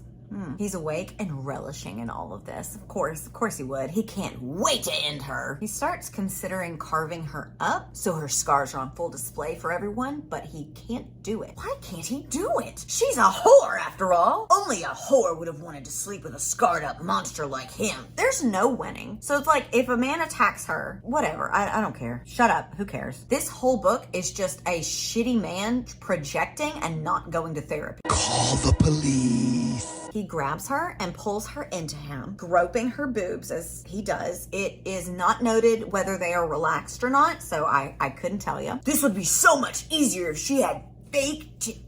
Sir, please excuse yourself and go die. Please, in the woods, like a dog. Bye. He doesn't die, though. Instead, he just R's her again because he is too horny and she is too hot. She kind of seems to be enjoying it, even in her sleepy state, but clearly she must be imagining someone else. Someone else, someone she likes, someone without these scars. She already said plainly to you that she doesn't care about your scars. But why would we listen to what women say when we could just project what we think they mean? He continues on. She stays asleep mostly. He calls her a good whore, and the word seems to shapeshift. Instead of hate, is it now pleasant? He arrives and leaves her in that state so she can wake up to it tomorrow. He can't wait for tomorrow so she can discover how he has defiled her again, and so he can bang her again. Ugh, how sweet. Chapter 21, Ambrose. My God, I am tired of this man. She wakes and discovers everything, and he is pleased. Just get it over with and kill me, Ambrose. You've done enough to me. Stop playing this cat and mouse game.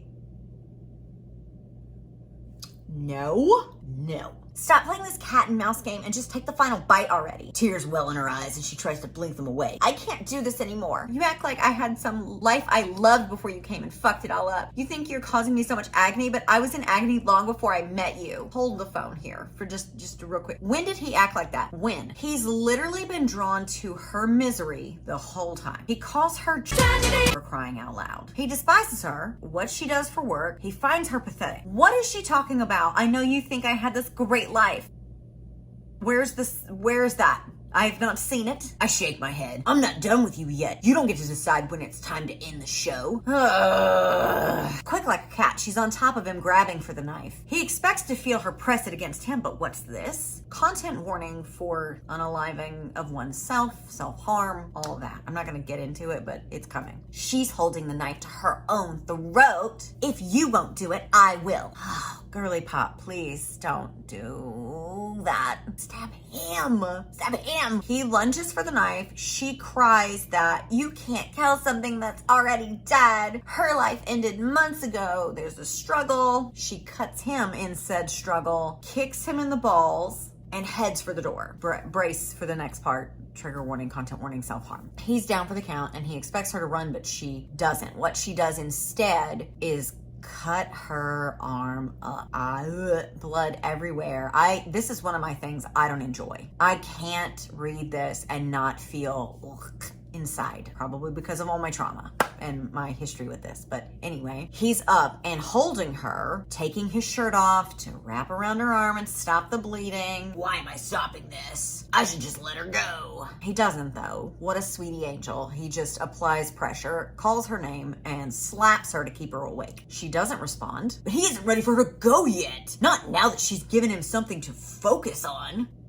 What? Focus on what? I don't know. Who knows? He tells us that he admires her for what she just did. He's wanted to do it to himself for a long while, but failed at his attempt. He has to save her. If I knew what to say at this moment, I would pop a serious cap on and talk to you a little bit, but I really don't know what to say. He feels admiration for her, trying to unalive herself in a situation that he created that made her more frustrated with her life that she's already kind of frustrated with. He isolated and manipulated an already unwell woman and pushed her to the limit of what he's R'd her, he's stalked her, he's violated her in many ways, he's destroyed her clothing, broken her trust, all of these things. He's not to mention called her all sorts of things the whole time. And he's proud of her that she just, I would really just love a dark romance one day that allows for a certain amount of catharsis to be felt from traumatic events. I know that that's a big thing in reading and consuming dark romance. Is a lot of us have our own history with trauma and SA and stuff like that, and it can be very therapeutic to read about it on page and kind of relive it, but kind of take some of the power back from what happened to you and kind of distance yourself from the actual hurt that you experienced through fictional works. I understand that, but I would love a decently written one, first of all. And second of all, I would like one that has nuanced approaches to these kinds of things and not just reliant on the victimization of women, the abuse of women. It would just be nice. That's all I'm saying. I don't remember if I put it on, but take series cap off. Chapter 22, we have Oaklyn. The lighting in here is changing because I've been at this all day. She wakes in a haze, lying on a table with a gash in her arm, super glued back together. And for some reason, this feels so good. I had a visceral reaction to this. You aren't ending this on your terms. Let me go or end me, Ambrose. I turn to face him, but he refuses to look me in the eye. He pats the wound. It's dry. Go shower, he says. And I realize he already has. Who showers while someone is unconscious on the dining room table? I guess the same person who someone while they're unconscious. Effing Ambrose. Lol. I feel like we're focused on the wrong things here, but she is a victim. She's being traumatized, victimized, abused, hurt, harmed. So fine, but I haven't been. So let's look at I'm not concerned that he took a shower. Every single thing about his character has been concerning. It's the least of our problems, not unlike the scars. She starts to stand but feels woozy, so she limps down the hallway to the shower. It feels good to get the blood and him off of her. She returns to find him gone, and she's hoping for good. When he returns with a bag of stuff and heads towards the fridge, she watches as he places vodka, ginger beer, and limes into the fridge. And she's like, he's so thoughtful. She's touched. What is wrong with me? Baby girl, I don't really know. And I do think that this is a question that needs to be unpacked. Not with me, though. I am not qualified. They have a little back and forth. It's boring, but the gist is like, she's like, what's your deal, dude? You hate whores, but you're attracted to me. That must suck. He tells her he hates her, threatens to unalive her. She almost laughs, but doesn't. Whatever you say. A little cocky for someone who just tried to end it yourself. But again, she's being victimized. This is just all shit. She goes on to tell us that, hear me out, she isn't advocating for R or anything, but what if she liked it? She can't deny that she would be open to being used by him again. Serious cap. Let's just leave this bitch on at this point. I touched on this a little bit just a second ago, but let's go over this a little bit more. Dark romance, in theory, should be a place for people to explore kinks that they are curious about in a safe, low stakes way, right? We can all agree on that. It can be argued that when you, the consumer, the reader, enter into a fictional book with dark themes like this, you are doing so with an understanding that these things are fictional, stand to hurt no one, while allowing yourself to tread into these little kinky waters. It could be, and it is, a form of consent that you're giving when you start reading these. I understand. However, I don't receive it here. What we've gotten so far here is R, assault, crimes. These are not kinks. They are crimes. Somnophilia, consensual non-consent, R play, blood play, knife play, degradation. All of those are kinks, yes. But in order for them to not cross over into crimes, communication must be had between people before these things start to unfold. Trust must be mutual and shared. Otherwise, it's just a crime scene. And again, listen, if that's what you like, admit that. Loud and proud. I like abuse romance. I like incest romance. I like R romance. There's power in honesty. Honestly, because it doesn't then make me feel like the genre itself is trying to gaslight me. I'm not coming for the genre, okay? I swear, I've said it before, and I think if done responsibly, dark romance should be a great place for people to explore these things, do so in the privacy of their own Kindle, and give them the space to explore these darker inclinations, because we all have those little dark thoughts, dark curiosities inside of ourselves. But this isn't being done responsibly. It's filled with hatred, violence, misogyny, and the whole book, most of these books, ride on the backs of women being victimized. That's the plot. That's the whole plot. And it's not a plot where we unpack it, we sit with it, we introspect, we talk through it, people learn, people grow, learn to be better. There's no redeeming things here. It's just all of a sudden, after being arred and stalked and drugged and horribly abused the whole time, something in my brain's just supposed to go,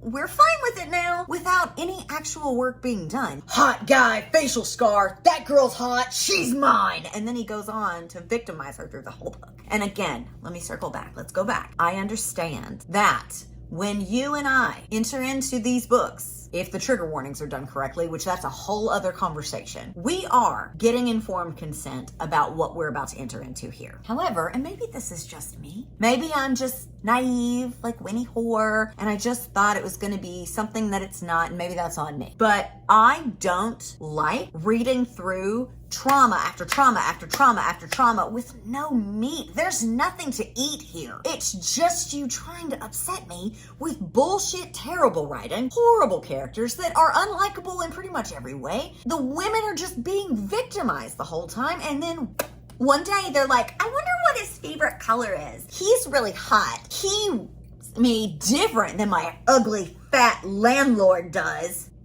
I get that it's cathartic for some of y'all, and you can have that all you want. I would like better for me. That's all I'm saying. I don't think that this is responsible. I think it's stupid, filled with hate, misogyny, crimes. It's just, I want better for me and for you, honestly. But I could stay here all day, and I don't want to do that, so let's take the serious cap off. She goes upstairs to get dressed, and she studies her arm and the future scar that will be there once it heals. Why did I do that? Honey angel, you've had a hell week. I'm surprised you didn't strike a match and burn the whole fucking house down, to be honest. You're living in a nightmare, and stress makes you do weird things. So this is not on you. You're caught up in the moment, and it's going really badly. She goes on self-reflecting and proclaiming to herself and us how much respect she has for and workers, and how they don't deserve all this judgment. First of all, I'm aware. Second of all, where'd that come from? What are we doing? We're in the woods now. We've switched. Why are we back here? Because we have to force this narrative. Now, you've been kind of mean to yourself and your coworkers this whole book. And again, we haven't been in this club for a while now. But it's fine. We have to push this narrative and make it clear that she doesn't actually judge these people. No. Anyway, she doesn't want to go back out there, but she does. Chapter 23, Ambrose. God, I want to be done. He gets horny watching her walk out of the bathroom. He's making her a Moscow mule. How sweet. And they say romance is dead. No copper mugs in sight, rats, but there are a bunch of little photo mugs with pictures of young sweet Oaklyn before she was a whore. How does a cute little dancer like her become a whore? God works in mysterious ways, Ambrose. Buddy, I want you spayed and neutered. Put down. I hate you. He brings her her drink that he made her, and for some reason, she turns her nose up at it, and I just can't figure out what it is. It is a head scratcher why she wouldn't feel comfortable taking a beverage from him. Suddenly, baby boy gets a big ol' migraine.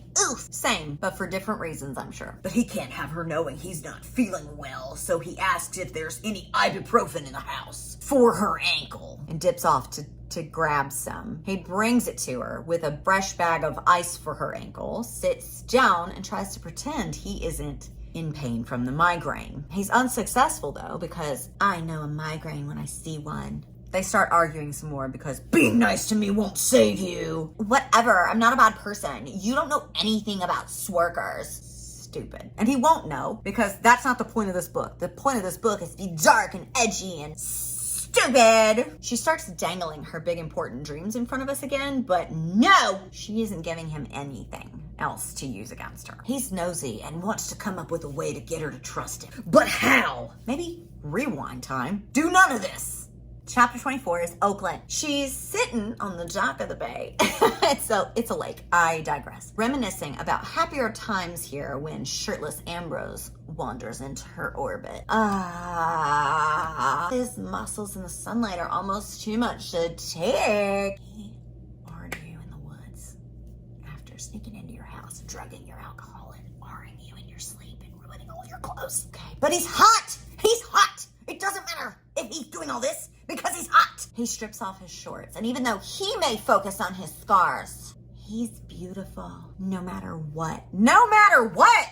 He dives into the lake. I wish somebody would run him over with a speedboat. He's like, get in. She's like, nah. He's like, get in. She's like, how about no? He's like, yeah. She's like, I don't swim. He's like, can't or won't. She doesn't tell him. He gets out of the lake, kneels beside her, tree trunk resting against his thigh. Is this hot? Oh God, is it hot? Seriously, is this hot? This is a man crouched down, hanging brain to my right. Ew. She notices his piercings. He tosses her into the lake, which is bold because if she actually can't swim, she will succeed in ending her life. She can't swim. She was just enjoying the peace and quiet under the water for a little bit, but he scoops her up. She fights him off. He's like, you need to trust me. Lunacy in print, my friend. Like my loves. This man he's not. He's Then he grips her hair and says, suck me, tragedy. Before shoving her head underwater. Trust, huh? She's hot for a leg, so she's like, cool, I'll trust you to give me air when I need it, and proceeds to, yeah. He conveniently does bring her to the surface every time she needs air. She's like, no more. And he's like, one more. No more. Dunks her again. He arrives, forcing her to swallow it, lake water and all. And then she goes to the shore and throws up. I would too. I mean, I expected better from a whore. Have you ever considered I'm not a whore? She decides that she's into him a little bit and says, okay, Ambrose, let's talk.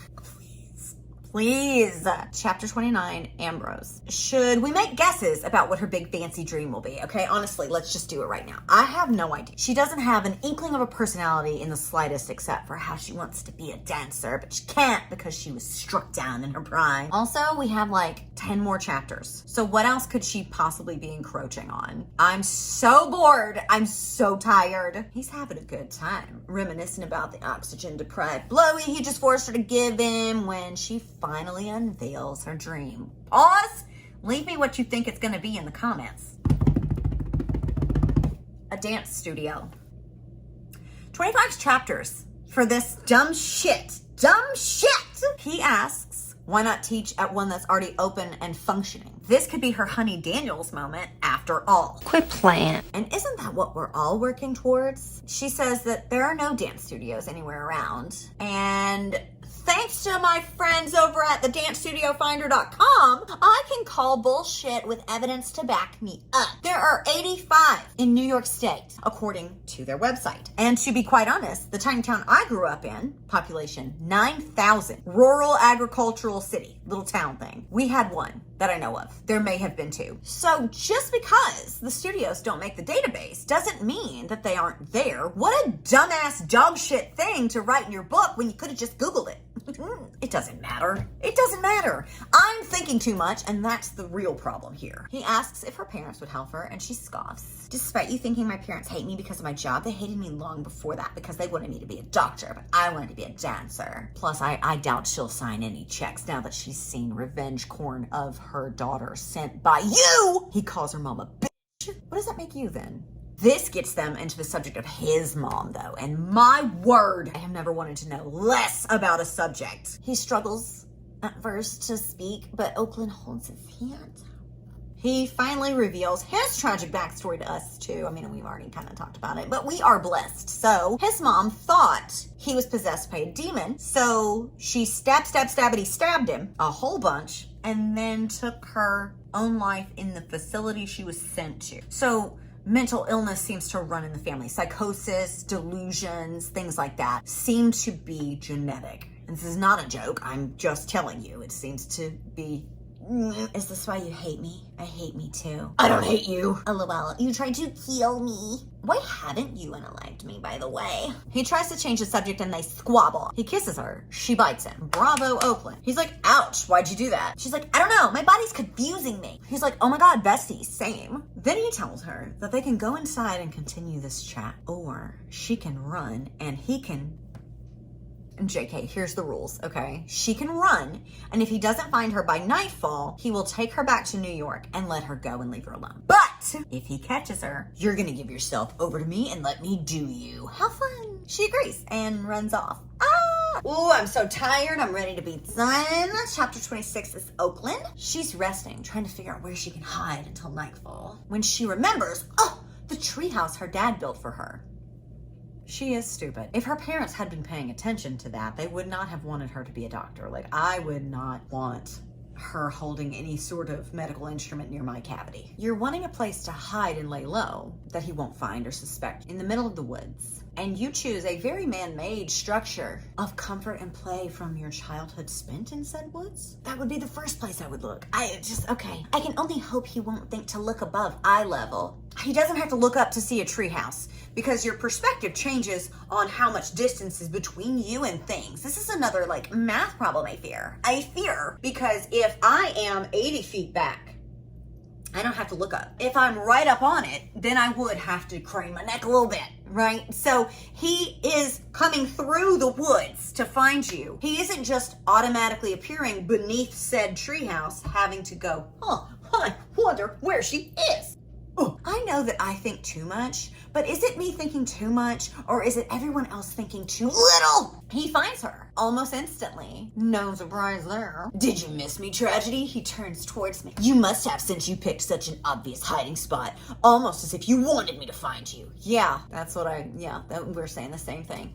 You. Yeah, you're gonna. Me. You lost our little version of hide and seek, so that's exactly what you're gonna do. I guess it wasn't a very fair game, though. I expect more from a resourceful whore like you. Cartman? Okay. He makes her strip for him, makes her crawl to him. Is this not just one of her routines with a change of scenery? Like, I thought he hated her because she's a whore. Irony everywhere. They do it. They both enjoy it, but they hate it. They had fun. Chapter 27, Ambrose. Now, all of a sudden, he doesn't want to hurt her anymore. She asked him to sit on the back porch with her and watch the sun go down. He goes inside to shower instead, trusting that she won't run off. He tries to remember what he's doing here, but he can't because his boner has no mercy. Shocking revelation. He no longer wants to unalive her or hurt her emotionally. He wants to hurt her for funsies though, physically. He just wants a BDSM relationship. You probably could have figured that out through intense sessions with a therapist that's trained in PTSD. Revisit the pain that's causing you so much turmoil, heal from it, release it. Think. Brainstorm new ways to properly express some of the leftover collateral damage and hostility that you no doubt will feel. That's how trauma works. But instead of that, what we did do instead is just furiously hate everyone around us forever and want to unalive someone for no reason. But okay, you're a moron. I hate it here. But no, he must kill her, grr. He's still in the shower. He dries off, grabs his knife, heads down there to end this once and for all. But freezes when he hears voices. OMG, Oaklyn's mom is here and she is pissed. Who else is here with you? I know your job at the skank bank didn't give you enough money to buy that POS. A friend lent you their car? Who? Did you trade your body for a ride? God, you're such a whore. And that's when he snaps. Only I get to talk to her like that. I've seen enough. My hand shoots towards the doorknob and I yank open the door. I drove her here. I'm her friend. And no, she didn't trade her body for a ride. No, you forced yourself onto her, so I guess that is true. He swoops in. He comes to her aid, defending her honor because no one gets to call her a whore except him, duh. Mom threatens to call the police, which someone should be doing. He smashes her phone and says to leave them alone because she's a shitty mom who doesn't deserve to know Oaklyn anymore anyway. Leave them alone or I'll open up a can of whoop ass on you. And she backs down and leaves. What a jabroni. He comforts Oaklyn and asks why she didn't tell her mom the truth or try to run, realizing that she's just as conflicted as he is. Duh, they head back to New York, but know that he is not ready to let her go yet. So she's moving in. Chapter 28, Oaklyn. They're on the drive back, no cops yet. Phew. She asks more about his mother and the night she attacked him. She touches his face. Don't act like my scars don't disgust you. Clearly nothing about you is a deterrent for this girl at this point, so put down! I guess I'm not the only one in a self-loathing era. Ambrose is a piece of shit. There's no denying that. But as mentally ill as he isn't ugly. Thank God! He's a solid sculpture of carved muscle. A slew of cracks run through the exterior, but despite the damage, I still see beauty in him. 2 things. 1, being mentally ill is not an excuse for shitty behavior. Is this a serious count? Pop it on. It may be an explanation for it, yeah, for sure, but it doesn't excuse you. Being a horrible person, being mentally ill, and being a piece of shit are not the same. You can be mentally ill and not be a piece of shit. You can be a piece of shit and have no diagnosis. They are not linked forever, inexplicably. And 2 is the beauty in the room with us right now. This is not a dig at his scars or his physical appearance in any way. She said he's not ugly, and who am I to say? She said she sees the beauty in him. So I would like a bulleted list of what classifies as beauty for you in this man, because I could make a list of my own and my list ain't pretty. Actually, you know what? I have a third thing. 3. I am so tired and exhausted of this whole, he's hot, so it's fine. I don't have any problem with him being pretty. I have a problem with it not being a problem, that he is just abusing the main character. And the only reason that it's not a problem is because he's hot. That's it. This plot point would fall over in a medium-sized gust of wind. I don't buy it. I don't receive it. I hate it, because I guarantee you, if you spoke to people who were victims of SA or R, I don't think anyone cares that their attacker was hot or not. I don't think it makes it better. I don't think it makes it easier to heal from. And I fear that the overarching theme in these books, where it's like, well, my balding, lanky, smelly landlord tried to grope me once, and that was not happening. And then my fat, chubby, short, hairy, grimy boss at one of my jobs tried to attack me in the alley, and I hit him in the face. This hot man, he definitely R'd me in the car, on a bus, on a train, on a plane, in the woods, in the lake, in the sea. I'm growing okay with it because he's really hot.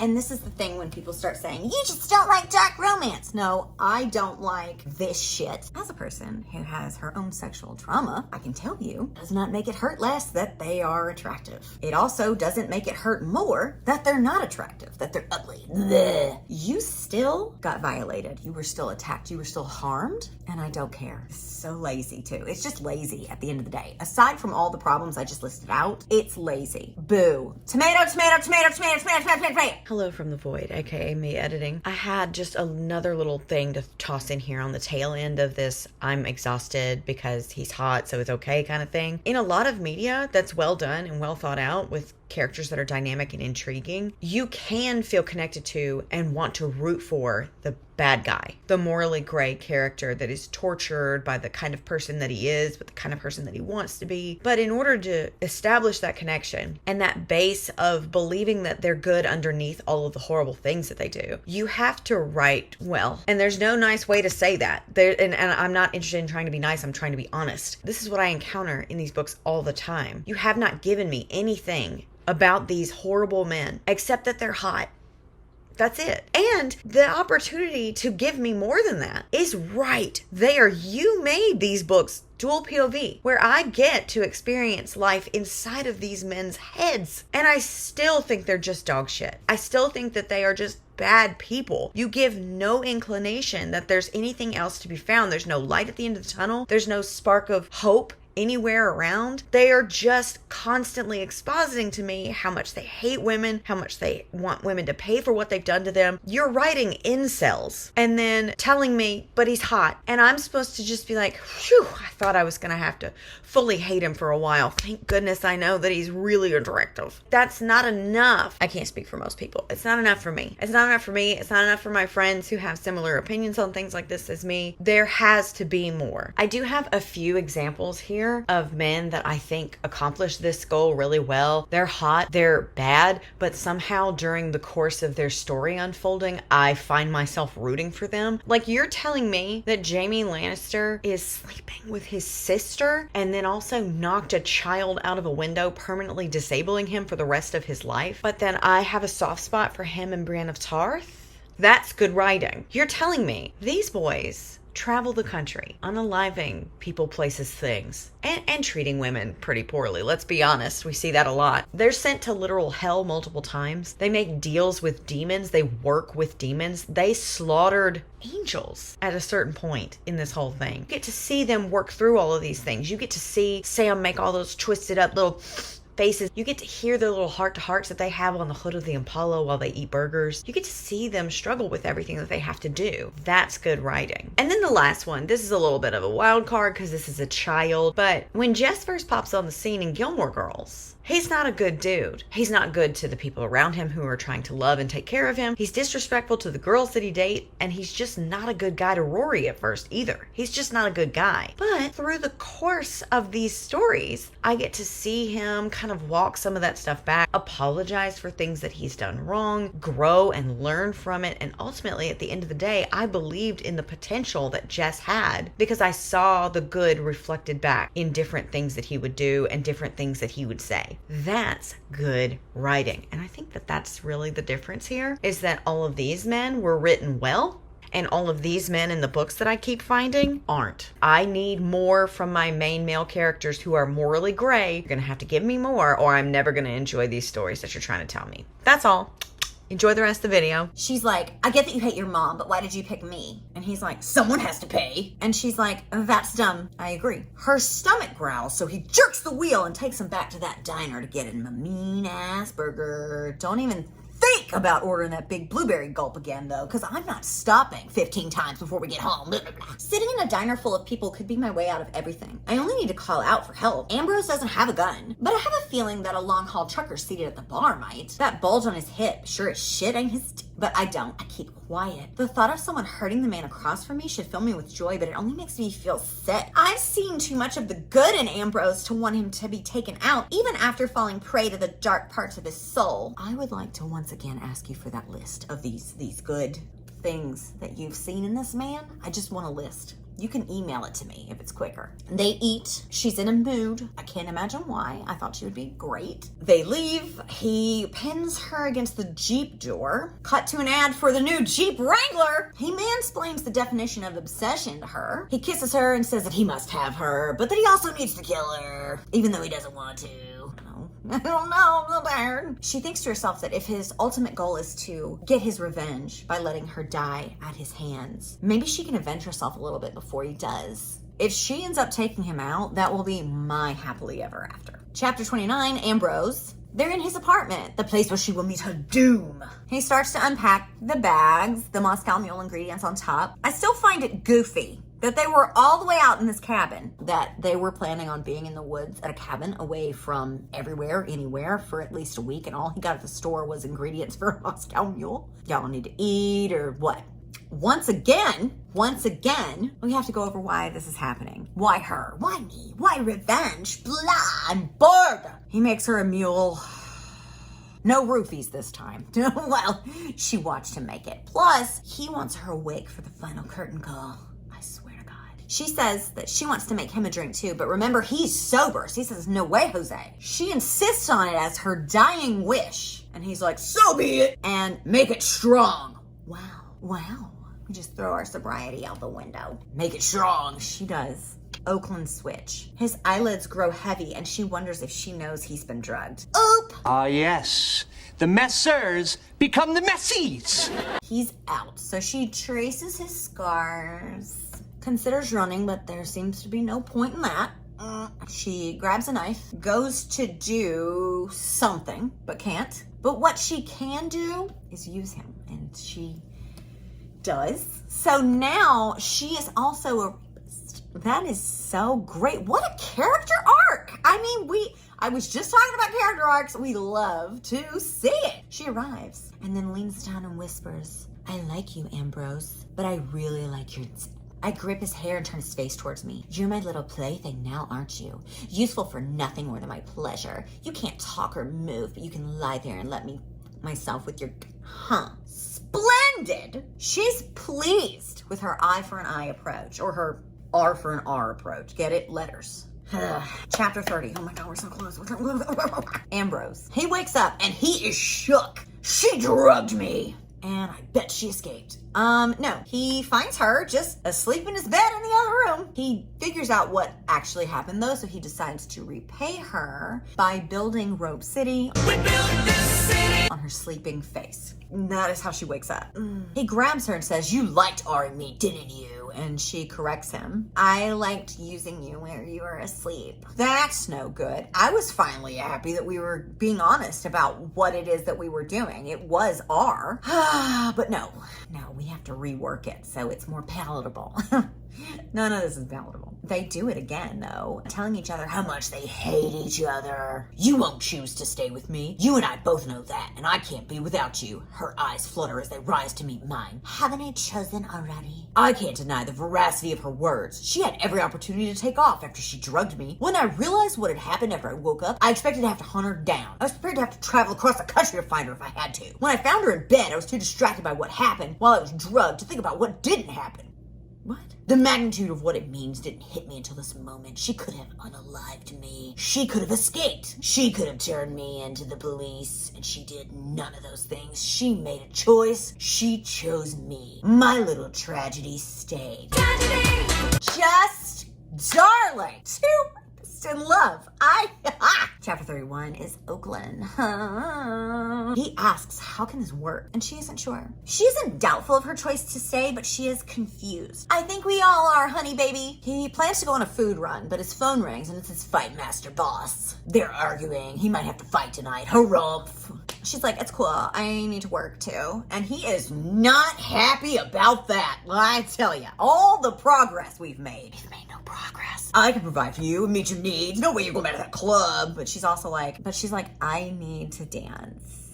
You can't make me stop. If he offers to pay for her to be his private dancer after fights, I am going to puke on my new bedspread. She's willing to compromise with him, but he is not having it. They're at a stalemate. He kisses her and is about to go get breakfast. So he says that if she's gone when he gets back, he will respect her decision, but he can't promise he won't stalk her for the rest of forever. He can't promise he won't drug her and she will wake up with no memory of being defiled the night before. He only promises that she can't come back or he will unalive her. What? Ambrose switch. He gets 2 bagels, hopeful in his little heart that she will still be there when he comes back, even though she's no better than his whore mother.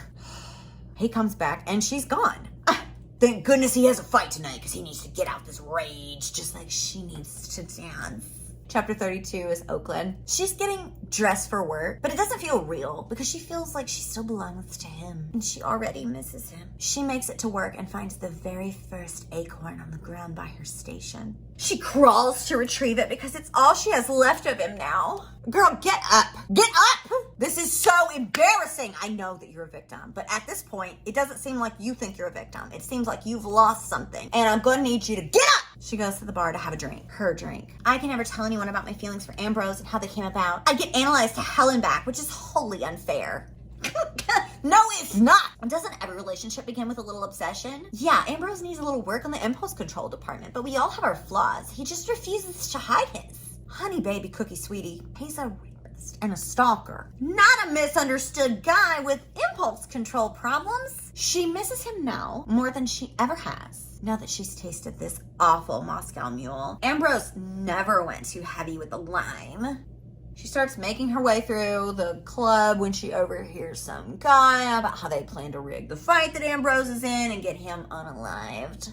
Let him. What are the chances that they are there on a dead night having this discussion out in the open among a bunch of lowly whores? Coinky dinks. She texts him to warn him. She goes to Jake and tells him that she has an emergency. She has to dip out on her first night back. He tries to coax her into staying and into a favor so she doesn't lose her job. She turns away and rejects him, so he punches her. I'm so mad because this would be so hot if Ambrose was doing it. He starts to R her, but she grabs a letter opener and stabs him in the leg. She bolts and manages to catch the bus just in time. She has to see that.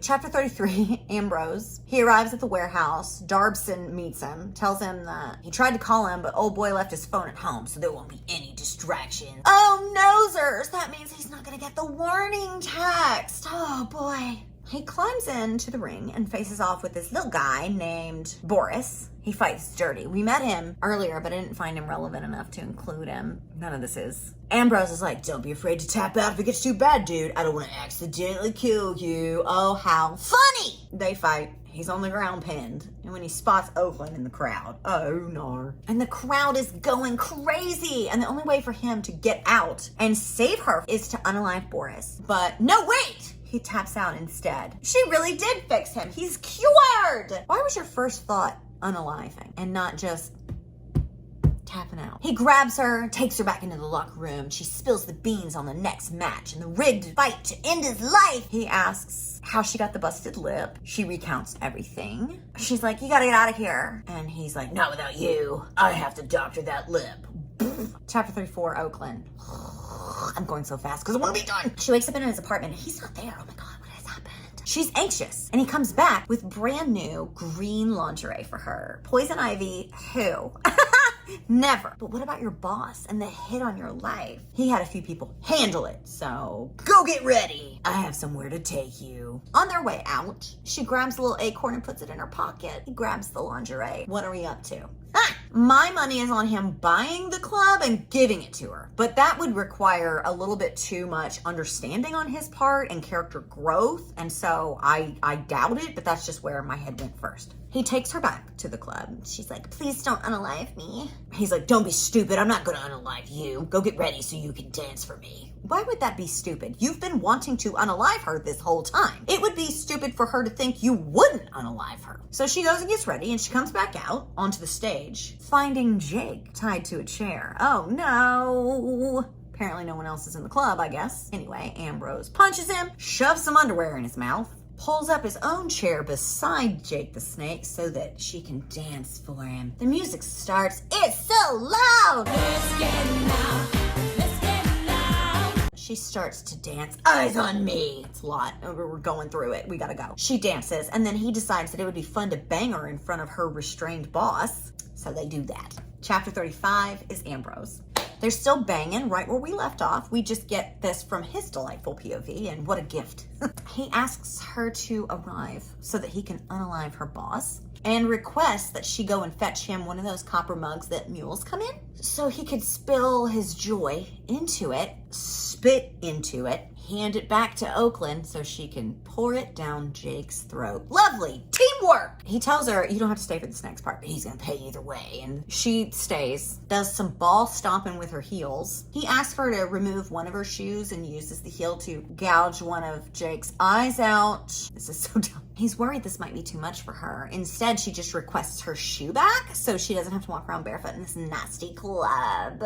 Then she takes the acorn and shoves it into his eye socket. Precious. He grabs some high-proof alcohol, tells her to burn the shoes because she won't ever need them again. And then they set the whole place on fire. They go watch from a gas station nearby. I look over at Oaklyn, the orange shoes burning through the green of her irises, and I think it might be a little vindicating for her too. Bittersweet, I'm sure. In the end, I didn't kill Oaklyn, and I didn't get the vengeance I'd planned. But destroying Jake and burning the club still felt good. Still felt like revenge. And that's good enough for me. It's not good enough for me.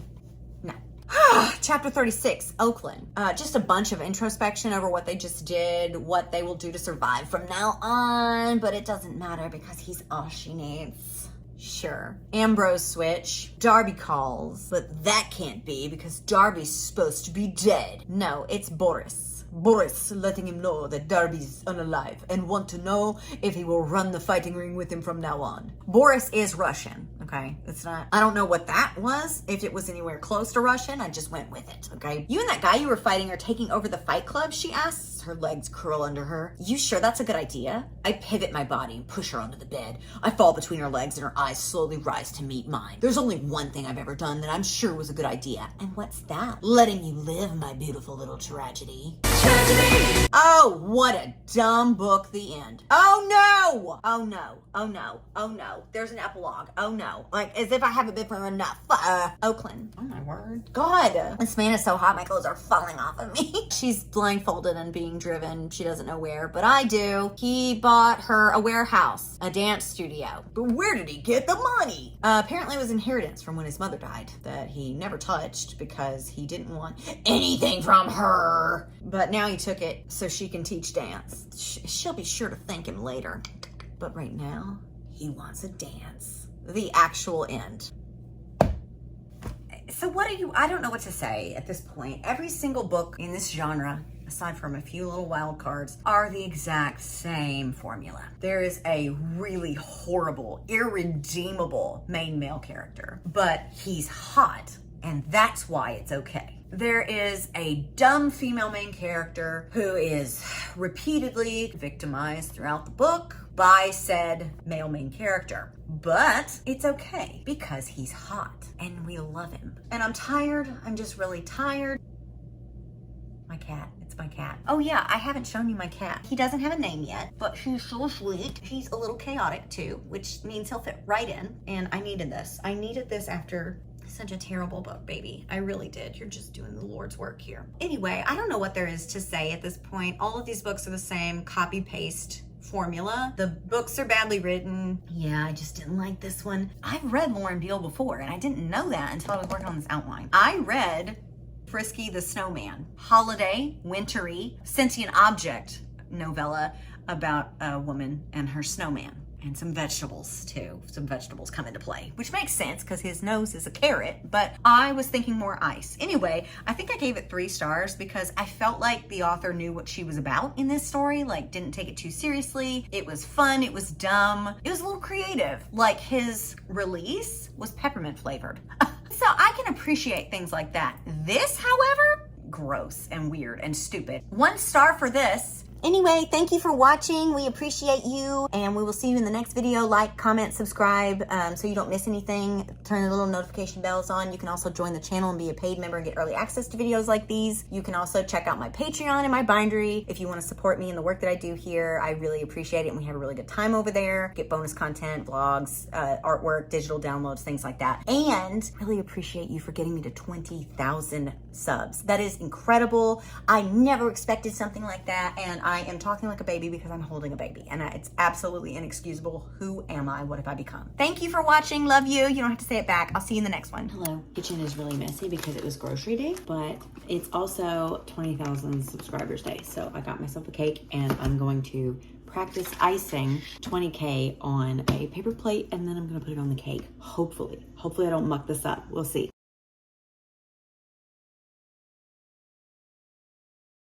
All right, moment of truth.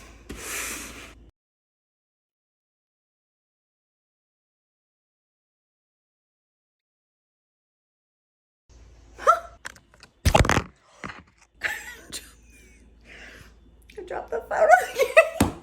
It's fine. The sentiment still stands. So let me see if I can put this back. I can Frankenstein this thing. Okay, I cleaned the phone off, and now I'm going to see if I can fix the cake. You want to see it?